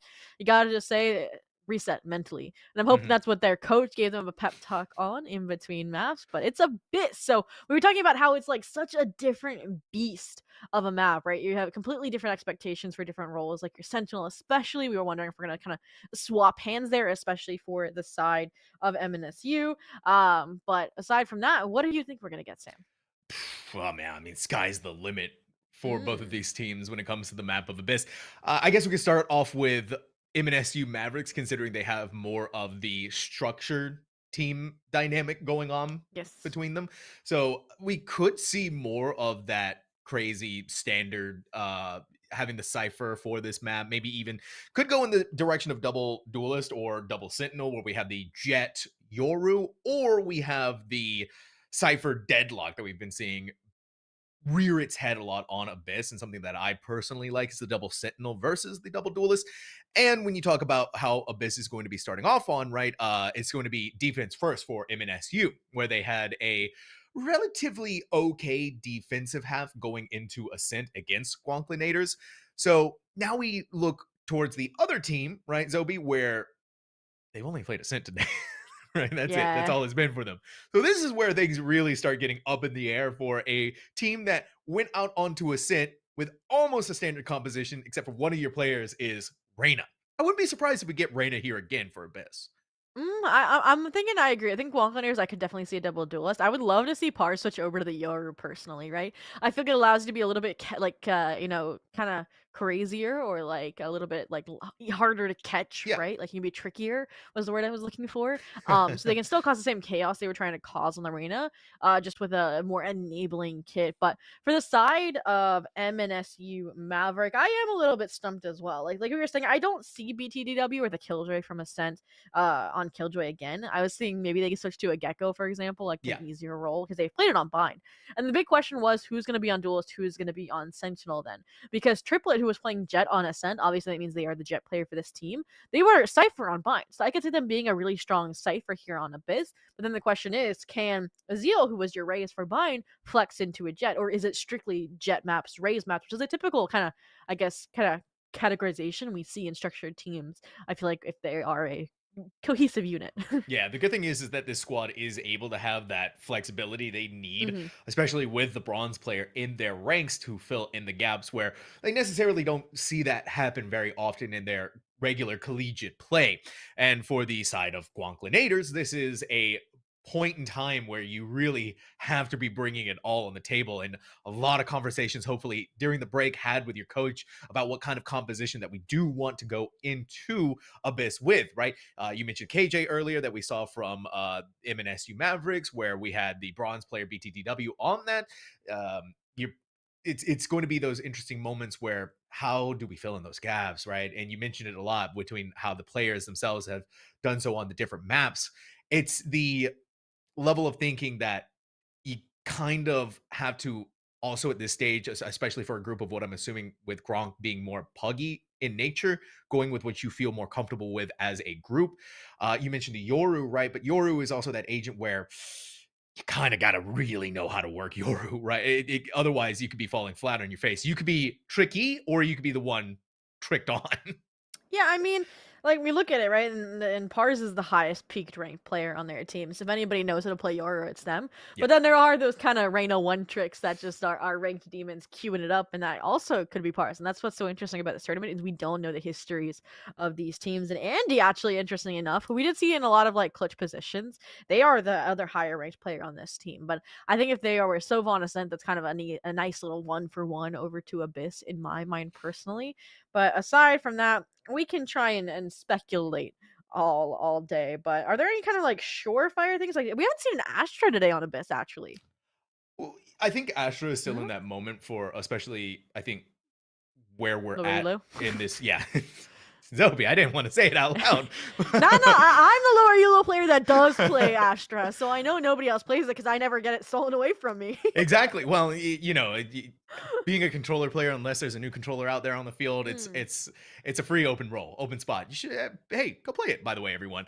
But Astra, I think, is still at that moment where it requires a lot of forethought and a lot of planning on how to properly use her, especially in these structured team dynamics. We could get that from the Mavericks, though. Yeah. Very big possibility, especially for the size of Abyss. Again, it's only a two-site Bada map, but was it's I could see Bada huge. doing that insanely well. Yeah, like Yeah, because they were kind of that, like I said, that linchpin of the defensive kind of approach when they knew Guanclinators was a mid-heavy team. But honestly, Guanclay, they stepped up in that second half time yeah, and time again. I could see them being a nasty Astra as well. yeah. I mean, it's the possibilities here of something happening between these two teams, but not quite yet, Zobi, because we're gonna go to a short break. I think we got some technical issues happening in the background, so please don't go anywhere. We thank you again for your patience. The Metal Valorant Showdown is gonna come back after this break.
Thank you so much for being patient with us, but we managed to get everything sorted out, and hopefully we'll be going into Agent Select very soon here. Zobi, we did a lot of guessing on what could be happening on the map of Abyss, and that's where a lot of the fun is when we go into more of these pug-style tournaments, where we have a whole depth and range of ranks that we get to try and cobble together some form or fashion of a Yeah. agent composition. Well, we went with our like analytical predictions and hopes, but let's just throw that out the window. What do you want to see happen? Like storyline pop off moment, like oh my god moments. Well, obviously, I think we want to get the Guonk win here. We need to get the Okay. Guonk win here to bring us into map number 3 of Haven, right? They lost their map pick of Ascent. Now they have a chance to throw it in the face of Mavericks and take their map from them, and then bring us Okay. to map number 3 of Haven for the first best of 3 all the way series on the Metal Valorant Showdown. But Agent Select is coming up here. Zobi, oh, I was not Whoa! expecting the chamber. Hey, I got my Astra! We'll see if Guonk is the one on that, but I completely agree with you. The last thing I was expecting was a chamber. Why do I feel like that's pars on the chamber? Oh Yeah, my god! okay. It's pars. It's It's pars. You pars! can't Oh my god. they gotta show off here, Zobi. They really have to show off on Chamber though. Because if you're playing this agent, you've given up With no a, Senti. yeah, you've get well, Other Senti. Okay, you know what I meant. yeah. I got what you meant. Here's the thing, right? You have no trips. You have Yeah, you one. have to trade more. Yeah, you Yeah. have a trademark, right? You have no trips. Let's be real here for a second. You have no trips to I really stop a push, like a tripwire or a deadlock sonic sensor, which is what we're getting from Maverick, right? They have the double Ooh. signal. Yeah, but what's interesting to me about the composition that MNSU Maverick is running is number one, a raise on Abyss. That's not standard. And it was probably to go against, I would say, a Cypher, which obviously isn't here for Glonklinators. But number two, they don't have any really concrete info in my mind, right? Yes, you have a spy cam, but that's like one and done. Like it takes a while to recharge. Like there's no Sova. It's your breach instead. Ooh, okay. This is where Pars, right, showed off on Reyna, and they're ready to show off on the chamber. They got the headhunter lined up for the shot, but they looked away for just a second. Bada, they get that lucky stars that timing was working for them rather than against them. But they've been spotted out, and they're doggedly holding onto this position. They can't really go anywhere. They're kind of in this stuck position because they need to get the smokes off for the team. They only have the one TP to get them out of there. Well, I'm seeing some stark parallels to Ascent already, right? Bada, mid control, solid. Glonklinators, fascination on mid, we're seeing it. And I can even parallel the mid crunch they were trying to do through vents with a tree crunch as well over towards A main, but they have dived off of that prospect and are headed instead to the B side to the Cypher's Den triplet. I said it, I wanted to steal the Cypher and we got it. Let's see if they can deliver. Yeah, they did, and they're going to dip inside of the cage, but rather than taking any fights there, they're just looking at how many players are waltzing onto the site, and at this point, from all of the footsteps, you gotta have that realization that the entire team is here, and so we're going to get the full 5v5 fight to get this site back under their control, and Guanklinators is doing something interesting, right? They're all huddled together, they're pulling 2 players back towards the safety of the post plant, but then they're going to leave a couple of players behind, but they are getting chewed alive. There really is nothing that else that can be done, and for Guonk, there was really nothing more that they could do there. Flawless. And there were so many moving pieces to that round that I would love to point out. I think first and foremost, Azeel with the raise. I was curious how it's going to function, and it might just be a perfect counter to Glonklinators, right? Like, that nade, what do you do on the B-site post plant? You get off site, you try and get the, like, you play post plant. With a composition like theirs where you have an Astra, where you have shock darts, where you have like a stun from your Neon. Like, that is a beautiful post plant setup. And what happened? They all got corralled there, unable to get off site in time, and that's when MSU Maverick, even if they didn't have information because the spy cam was astride so early on, they filtered in during that time, and that's what caught them off guard. So beautiful dynamic between these two teams, and it was only a pistol round. Oh my gosh, you still do have to be so careful of this headhunter on the field. I'd imagine if anyone is going to be able to get mileage out of it, it's going to be Pars. Maybe not as much mileage as they thought, though. That's going to be a detrimental first blood to Guanklinators, but the good news is that Guank themselves are going to surprise Bada massively. It's only losing out on a Marshall though, and triple BT dubs already on the reproach for the trade. Ooh, yeah, 2v4. I mean, you find one or two more players, and I'd say this is a pretty good eco round. That's exactly what Red is trying to do there. I think they might have spotted the gun barrel of the deadlock, but instead, take their duel, take their chances on Triplet with a ghost, shows them who's boss, and unfortunately, neither player is going to find their one, and it is going to be two favoring the Mavericks here yet again. How many fall-offs in the map do you think we're gonna get? Ooh, we had what, two in the last series Yeah. on Abyss? I think we're gonna get, I'll call one. I'm gonna get one. Yeah. What about you? I'm gonna go two. I think we're gonna get two Two? fall-offs. Okay. Because I say two because the Clove one was so weird. I don't think it I don't know. I still don't know what happened there. Yeah. I don't know what happened there either. But we're seeing stars being put down early into the round by Gronk. But where you see the one star being placed in heaven, oh, that's Wait, nasty. That is nasty. Was it a net combo? It was a net combo. It was. Because you could hear you could hear the Sova taking the net off of them. And also take a look at how much health they have. Basically none.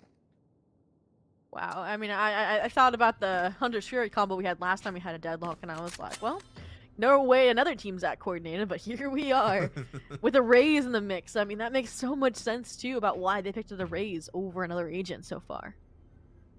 You gotta think about that as well, right? If you had your breach over on the other side, the fault line there. Oh my gosh, this is just triple kill. Yeah, this is just awful. But Pars, hello.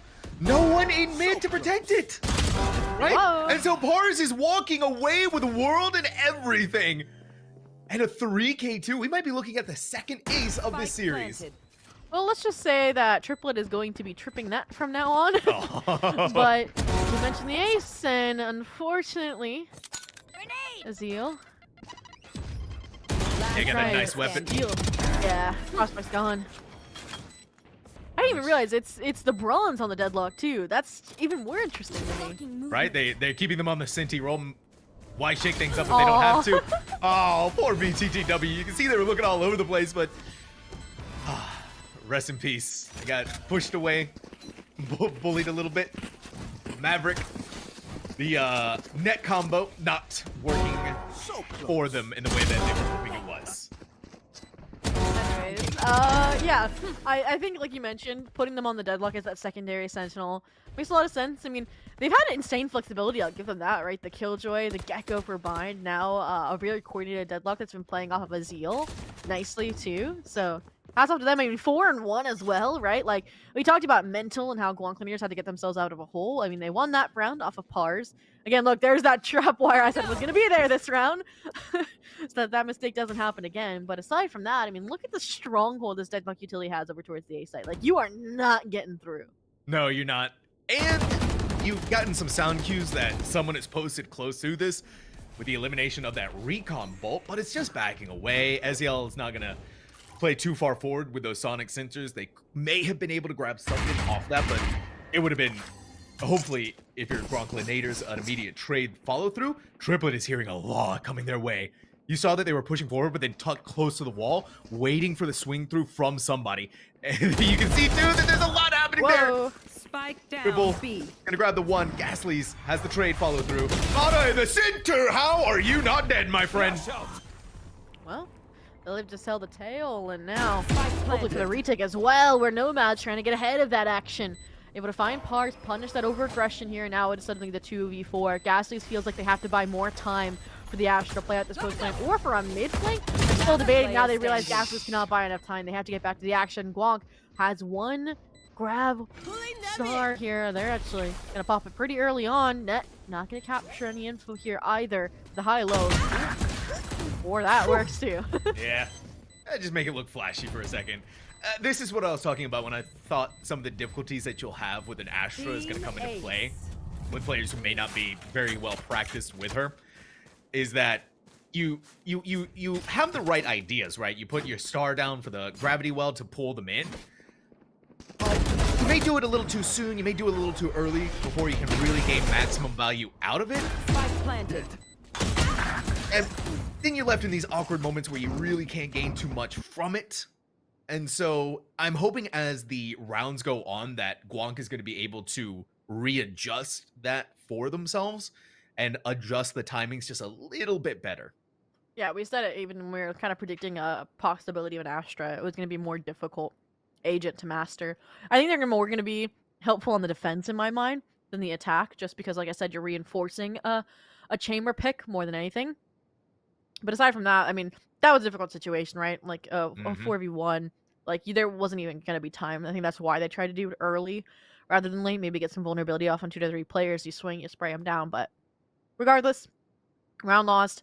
Maverick again, not letting Guanconators find any vein of consistency here. And I mean, this is not going to help either, right? Having to take a full on stop. We have a little bit of a PC crash to reload. And aside from that, I mean, the buy's not there, but I'm looking towards their composition, and I'm like, well, they could be in worse hands, right? You got a Tour de Force, you got an Overdrive. That could be as good as a buy. Yeah, it really could be. And I'm hoping that by now the Guanclinators is realizing that the Cypher plays more towards B. So this Neon kind of has more room to work around with the sonic sensors, right? Especially if she dash slides in there fast enough, should be able to get by a majority of them and hopefully get some of those frag offs as well. Even more so if they go off the back of the Sky Flash. So Recon Bolt, Sky Flash, Neon Slide in, maybe even try to shock dart some of these sonic sensors. The only issue is they don't really know where Deadlock has been posting them because Guanclinators hasn't been going on to A very often, right? The wall has been a good enough of a deterrent to scare this team away, and then you even throw in the raise that has been kind of a menace to them over and over again. Yeah, I feel like we're gonna see Guanclinators receptive that the Rays could get aggressive A main. So I think like if they do what you say about okay, shock dart the sonic sensors for the Neon to dive in, then yeah, they're gonna be headed into a paint shell very likely. Especially if Azil stays here towards backside instead of playing aggressive like they're planning to do. I expect a net and a nade in that choke point, right? And then that is how you force the Neon and that overdrive out of the picture. And we got that close up of BTW, the deadlock, and they're like, yeah, try my sight. And I think they're going to be hopefully prepared with that idea that I mentioned, but I'll have to see. We will. You can see already. Ooh, this is a bold move. Popping the Tour de Force very quickly at the start of the round to There's no maybe sensors. catch someone here. Yeah, I don't know what's going on. I think BTTW may be a little confused. You can see that Aziel looking at them like, hey, where's the sonic sensors at? They've been detected, and they got to know that somebody is here. Eventually, it's all going to be happening. Yeah. Rest in peace, BTTW, but you are seeing Guanclinators taking massive advantage of that, storming onto site with a fire and fury of 1,000 suns and an A side that collapsed in on itself. Yeah, I mean, we've seen what the setup on the A site looks like prior to that, right? The deadlock wall out, especially if they darted that early. You're like, okay, there's a silver dart. We wall off of that contact. And the Rays, like you said, just making eye contact, realizing, oh, no. Wait a minute. I don't have anything to help support me here. I'm surprised they didn't pull the showstopper, right? Just try and, like, do what they can, especially if there is Last player I standing. mean, I don't know if this warrants a rollback or not. I mean, they were clearly disconnected before the round started, didn't get to set up. But aside from that, I mean, a 1v5, a weapon save for Nomad here. Maybe gonna try and do damage since they're not out of the weeds just yet. Ghastly's up to bat, and it looks like Nomad is gonna sail away with their weapon in hand. It's unfortunate, right? You didn't have your deadlock there. Didn't have sonic sensors. They even had you didn't- Annihilation too. Yeah, they Or had did that come Annihilation. on? Or was that when they died? Good question. We'll never know. Yeah, we'll never know. If only we had a metal replay to check that out real quick. Either way. They have I it now. mean, they have it now.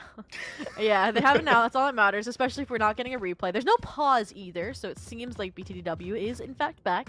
So maybe we'll see a run back on the A exec. I'm surprised we're not actually seeing them go for it. I mean, they used both the overdrive and the tour de force like we predicted. Now they weapons back in hand, and they want to try their hand at the B site. They could use the Astral Wall to get them onto there. They could split it up with the Cosmic Divide, especially with the lack of Cypher utility here. If that enters into the Gronklinators sort of forward mindset, and especially too, if this Recon Bolt in combination with the dog can clear out the site well enough, realizing that nobody's here, that wall is going to gain so much value, right? If you are Maverick, you got to wait for the rest of the team. You can't just go in with your Cypher and Breach for this fight. I was about to say, I want to see Ghastly scale up vertically as well, and that's exactly what they are going to do.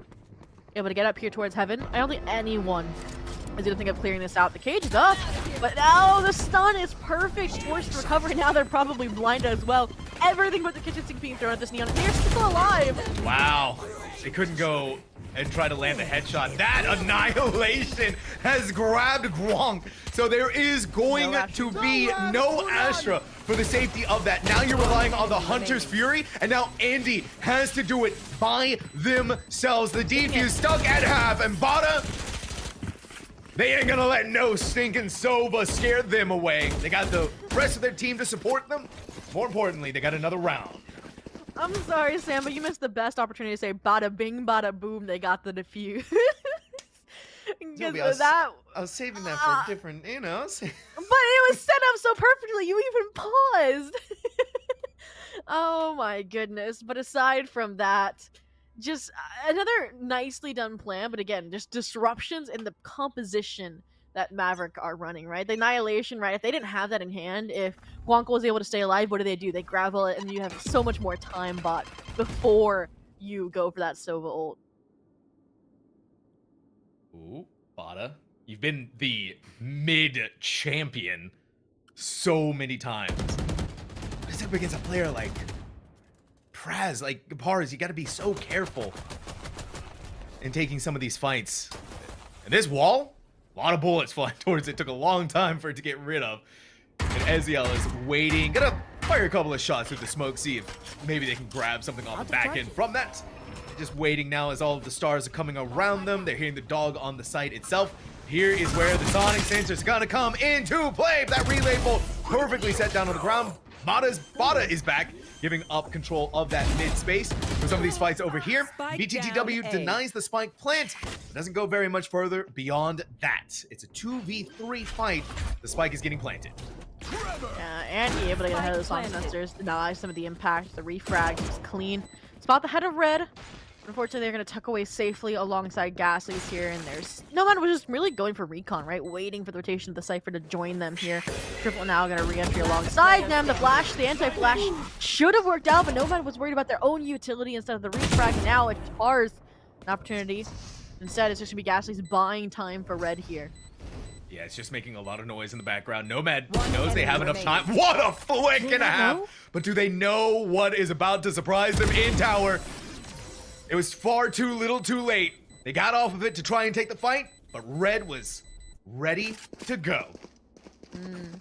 Yeah. Felt like they had the read on Heaven. They just realized, okay, time's getting away from me. I gotta get to half, and then hopefully I can flick to that Heaven player. But again, beautiful setup there between Ghastly and Red to close things out. We're gonna get another look at it here as well, about how the A site was cracked open and how that post plant kind of came in tow. Again, One enemy. everyone getting their ones here. Everybody, putting up the numbers. This is exactly what Guanklinators needed.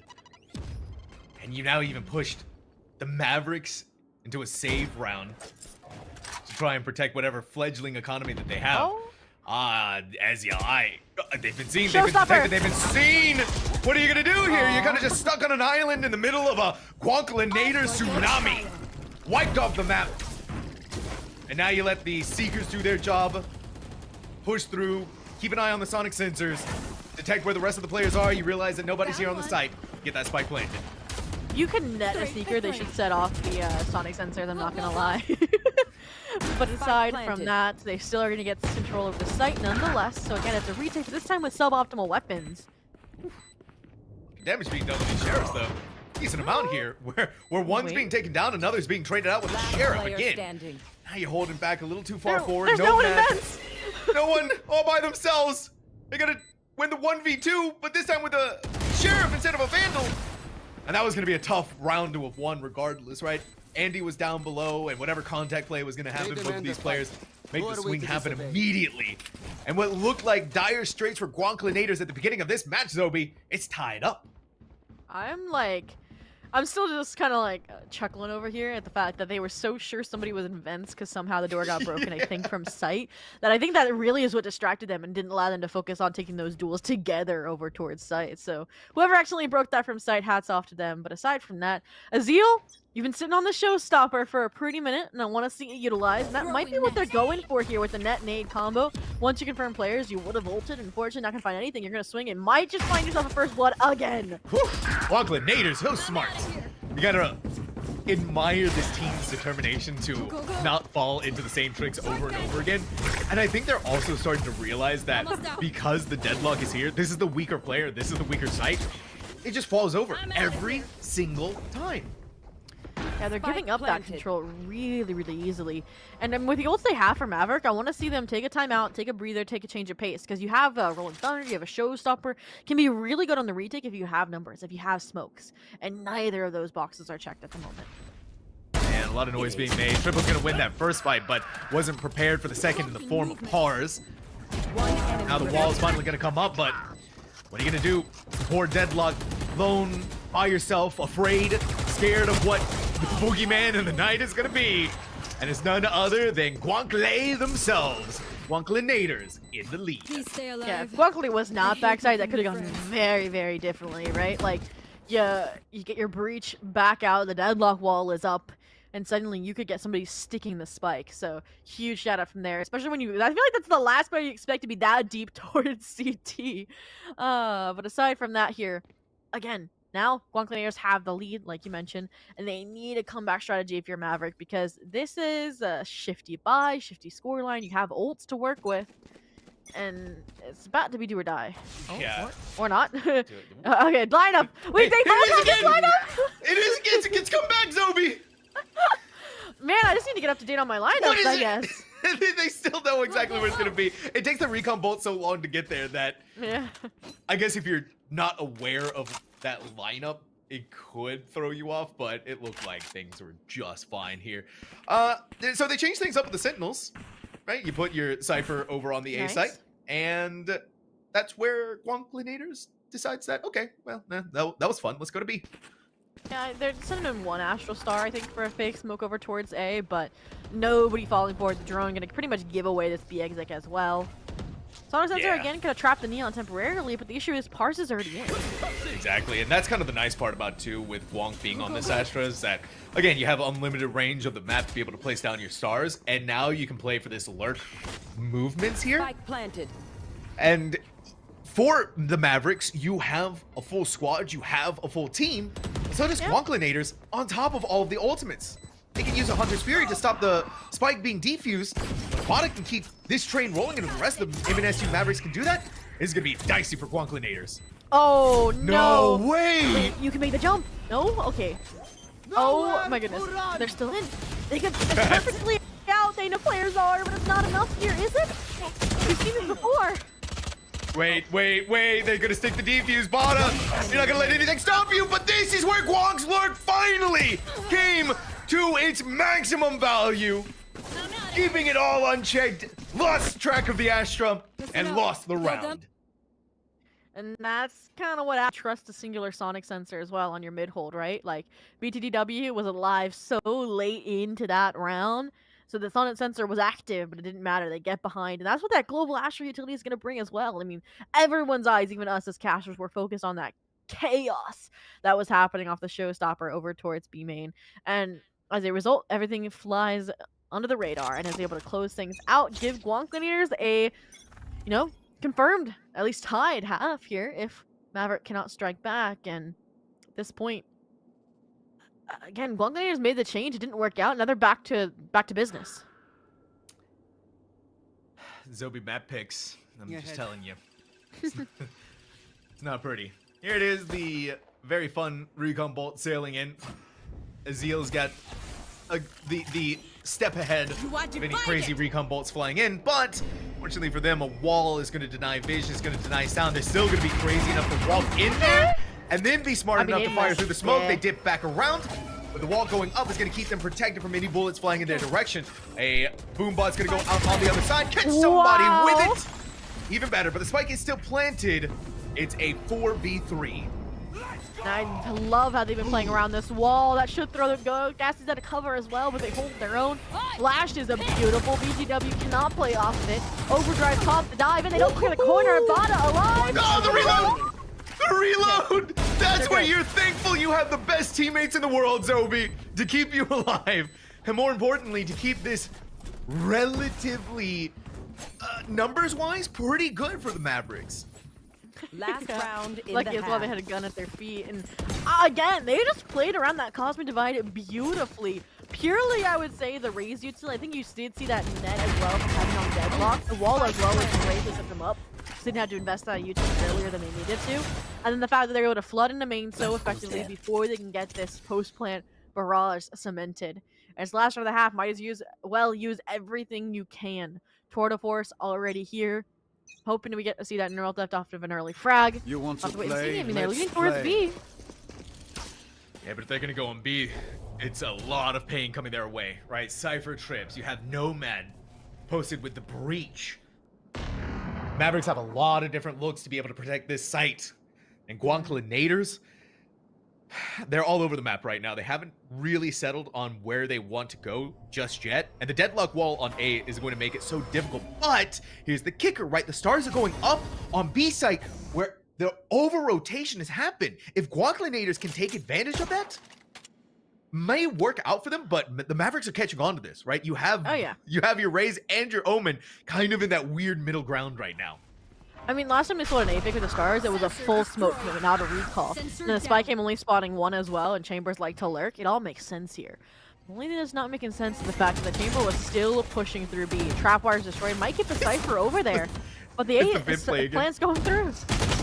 The Vin play again to scare somebody, but Eziel had so many thoughts going through their head that Andy was able to put no thoughts in their brain after that. We're looking at the rest of Maverick trying to fight their way Spike through, and this is a down A. brilliant start to making that happen and an opportunity to get the neural theft off. Look at where exactly they're going to be. Quad looked away for just a second, but was able to readjust the aim fast enough to pick off onto Nomad. Now it's down to the 2v2. Arcana's going to take similar territories, and the Tour de Force can only fire so fast, Zobi. As cool as it may be, it's a 6-6 first half. Whew, and beautiful trades as well. I feel like both teams pulling out every stop in that last round. I mean, even just, I feel like Pars sticking around over the B site, keeping the Cypher busy so they couldn't get a neural theft over on a body towards the A site. That was clean. And they are able to get back to the site in time too, like surprise on surprise on surprise. And I mean, it's no surprise that it's a 6-6 half here as well.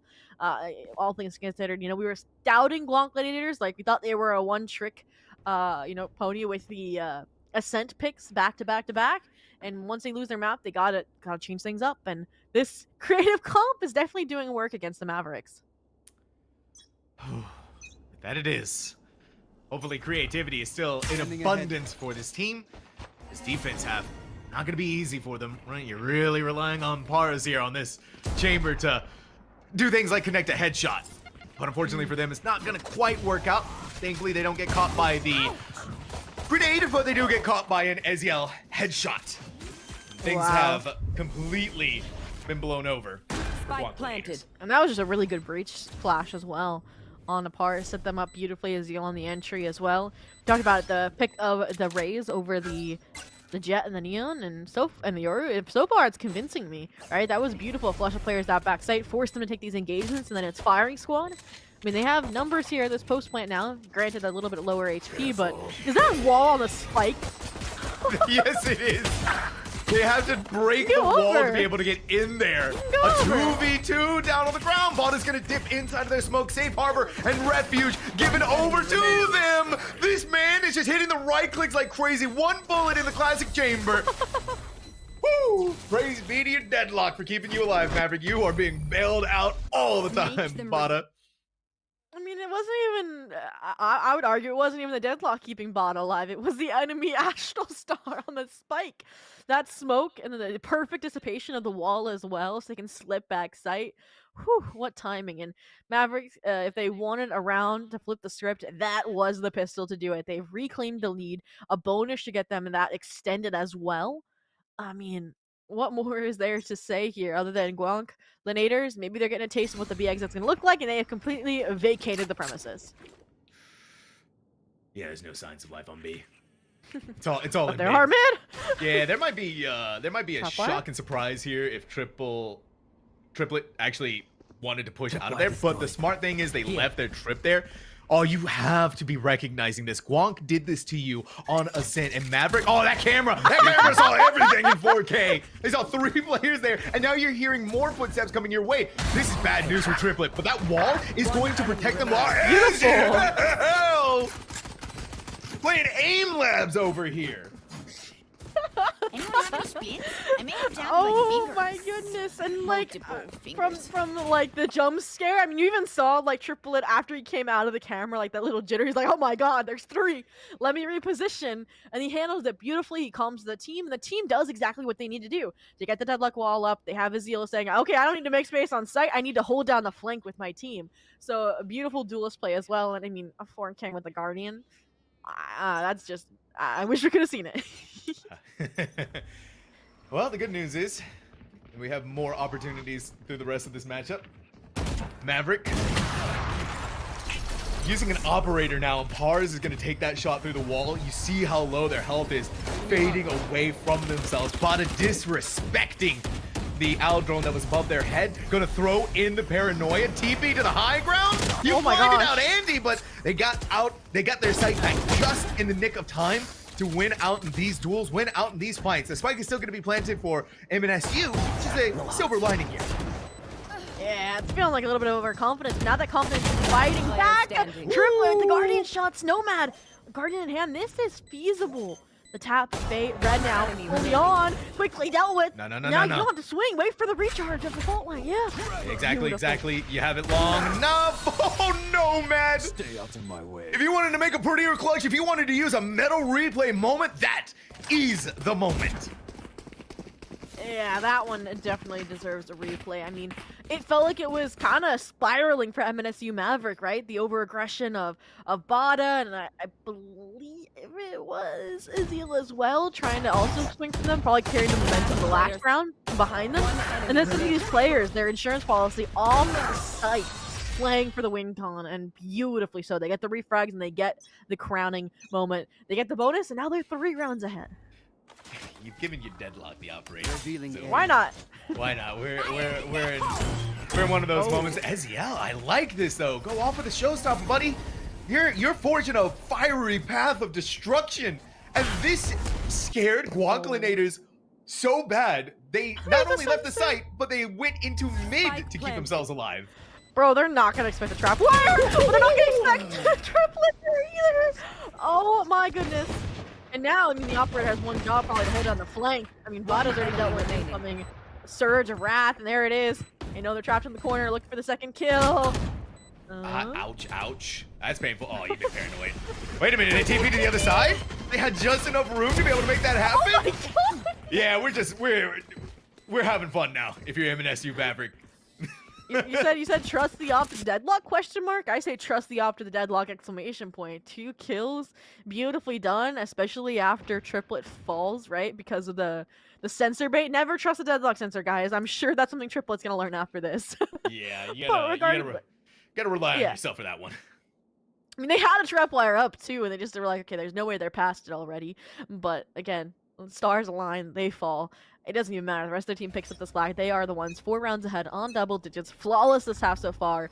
And it looks like Guancolinators are getting desperate. Ghastly's off the concuss, trying to get aggressive over towards A main, and they're about to get fired and squatted. Yeah. Yeah.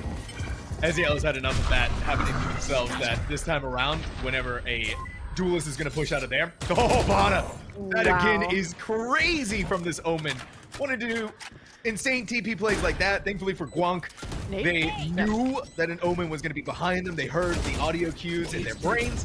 Triplet is going to put up their cage saying, oh yeah, you don't go to the Odin. You don't go to the Odin beat grinder. Gwonk is still running away with multiple kills, but they dipped out of cover just long enough that Eziel is going to follow through with a 2K headshot. Oh my God, speaking of headshots, headhunter from Pars while trying to break the deadlock wall. They know 1-7. They don't know where Andy's repositioned with his Odin, but it might not matter. Guns and Azil just trying to play time for the team they trust in their deadlock, clutch things out. But they only have an operator in hand. They could stick it all the way, especially with their reveal. The wall bangs should connect with an Odin on all guns. And then just like that, Guancolinators are going to survive and thrive. Another round on the board. Zobi, I saw the clat in my head. I did too. The way they were lined up, I saw it happening. Oh my goodness. Oh my goodness. But for BTTW, they're gonna try and do it one more time with the operator again. That go Yeah. around working so much better for Gwonk, and something that they desperately needed going into the second half. This is the first round they've won in 6 rounds now. They kept the op, and Par is gonna reinforce it as well with the tour de force, like about having op duel. But aside from that, it did feel like Wonkle got kind of away with a lot they shouldn't have. Right, Azil had them pinned in a corner, ease up the pressure, and then they find another kill. So player to keep an eye on here. But speaking of eyes, Par's posting up on the proper angle B main. Finally a moment for Pars to shine with that operator. Annihilation is going to go whiffing into the wind. Nobody on the other side of that net, unfortunately, here for MNSU Maverick. And, that's kind of scary. So instead of going through CT, they're going to go inside of mid where they're looking to take more fights. Nomad is done with that. You try to go up against me, here's a headshot for your troubles. Yeah, they look like they're running too, so a snipe and a half. Oh, not battle! What? That looks dead on. That had to have been two missed headshots like that. Oh no. And they almost collat Nomad as well. That was a perfect recombo. That's the power of Sova on this map, right? Going for the retakes, and one of the reasons why I liked the Gwonk Linator's pick of the Sova. I liked the reposition back side. I was hoping they would maybe just go for a safe plant and then let the breach ult rip, but they were waiting for their deadlock. They're aware the Asher could be heaven, but not reposition. There, you fall down there! You Nomad, you crazy! On for the ace. Okay, they gotta get the spike planted, though. They're running out of time. They're gonna be doing it in safer territories. They know that it can't be in heaven because the wall is there! Oh my God! Show up the chamber, BTTW! Make that operator work! Dang. What a round. I mean, from a full kind of B closeout with the opening frag from Cars, you lose your primary duelist, you even lose your smoke to bot on the re-rotation. We, you know, we were kind of like our hearts beating when we're like, oh my God, Nomad, you're playing with the clock, you're playing with time. They suddenly are able to warp and contort it to their desires, gets the plant down in perfect timing, and BTDW, that operator, has been singing ever since they picked it up. Yes, now a tour de force overdrive, pushing fast out of A main, but no one's here. You have to know that someone's gonna be on the other side. Bada is not gonna let this Neon run away with unlimited power. There's 3. But but are they worried about the players that are still here? They heard one shot come off from the Classic, but it's just one. So they could still be caught by surprise with all of the players on the other side of this. Oh my God. And that they are. Using numbers to their advantage. Gwonk gets rid of Bada, but balls to the walls with the operator again.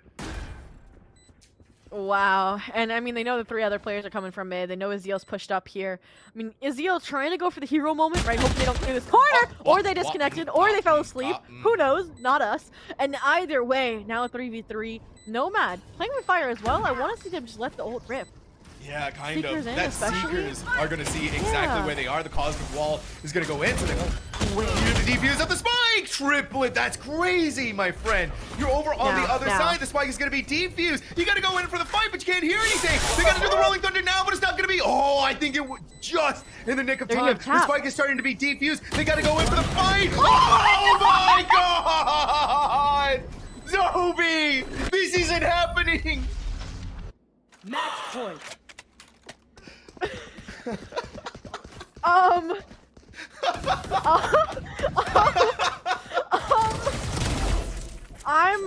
speechless. I mean, Nico's strategy that should have gone the way of Gwonk and that. If that individual is bronze, what are we, Sam? Yeah, I'm deleting my Valorant account now, I think. You just run in no fear against a BTTW. You've gotten rid of the demon, but what did it cost you? Right? Almost at this point. And they didn't op before this, I don't think. Like a killjoy on Ascent, right? Like, So they might have just found their superpower moving forward in this event, right? They've unearthed, right, their 5th edition likely, since they had to find a new 5th. Like, this is insane. And they're trying to carry that momentum forward, but it's a 3v3. The Odin's still taking names here from Andy. They've also found their superpower. They denied the B-side exec, but with the rotation and the amount of deep trip control they now have, the only spoiler would truly be the main player of Pars. God, they gotta realize this though, right? The No god. Pars player walking up with the operator. Spike down A. Like, Triggered. flies Retrieve the to honey. Almost, it feels like. And Pars waiting for another Oh, opportunity. What are we? What is happening in this game, Zobi? Now, this is within the realm of possibility. This is a very easy win, especially with them being concussed. There's no chance. There's no chance, Zobi. Triplet does not walk away with the win at 30 HP. They do not take match and series point. Not like this against Andy. And you can tell that this player is scared. They jumped down with a shot dart. I can't even with this game anymore. This is just, what is happening? This is why I enjoy these tournaments, Sam. You would never get this kind of gameplay in another type of event. And, I mean, the fact that we get the replays for it all is astounding. I mean, from this, a leg shot, then able to find these insane shots from hell. And then, just the fact that he jumps out with util in hand and you should have been able to track that, but a shock dart kill? Like, he should not have won. Neither of them should have won that in my mind, right? Like, draw, go next. Did he do a 360 shot dart too? I couldn't tell. It feels like it at this point. All right. We get our heads back on. We right the wrongs of your MNSU Maverick, and hopefully this time you don't lose your deadlock early on.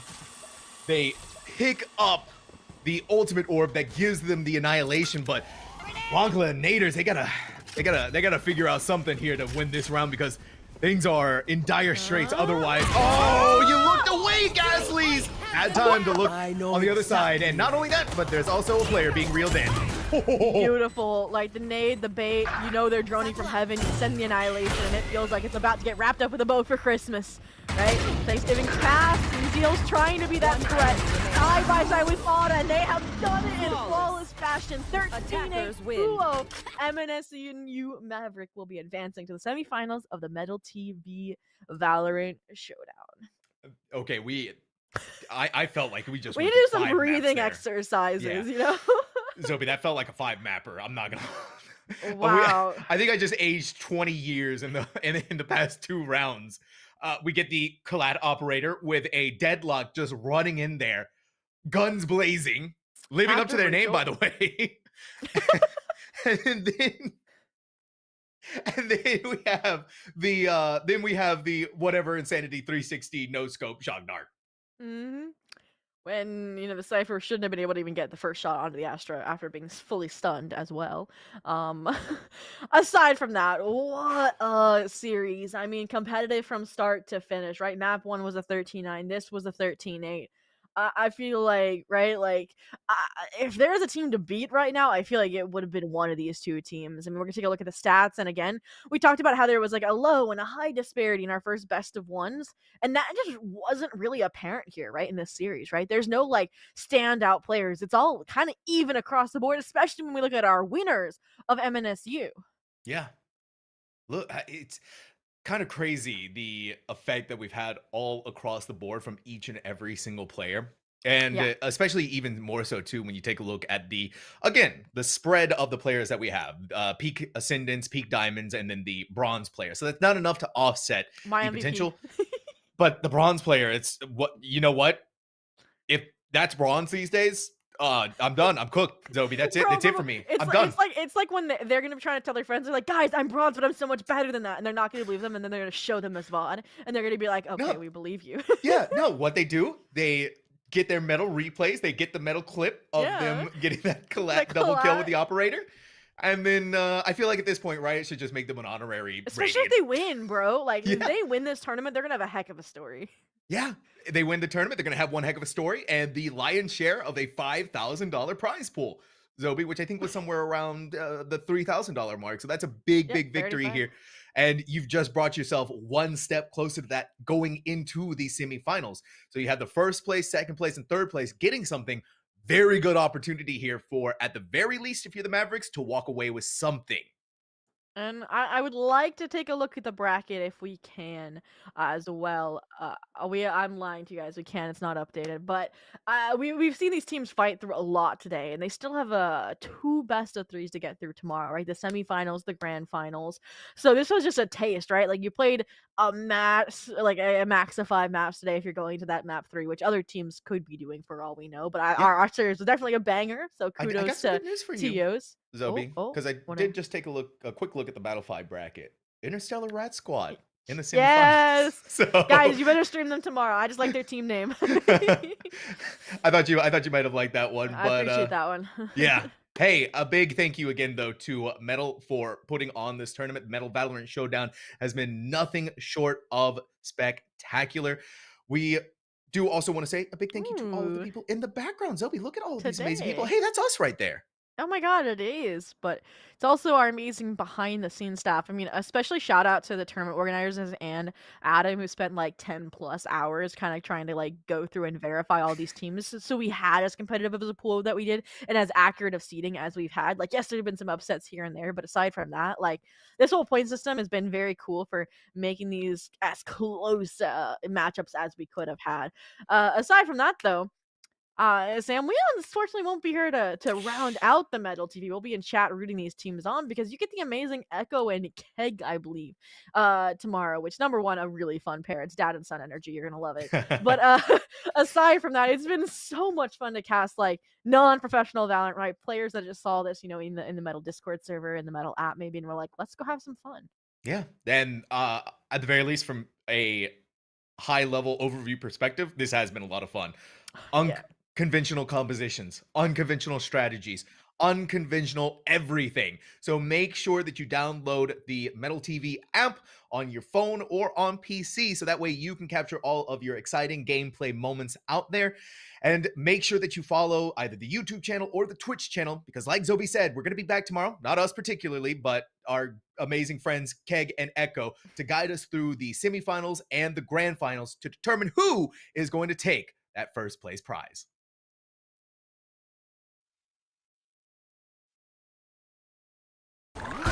Spike planted.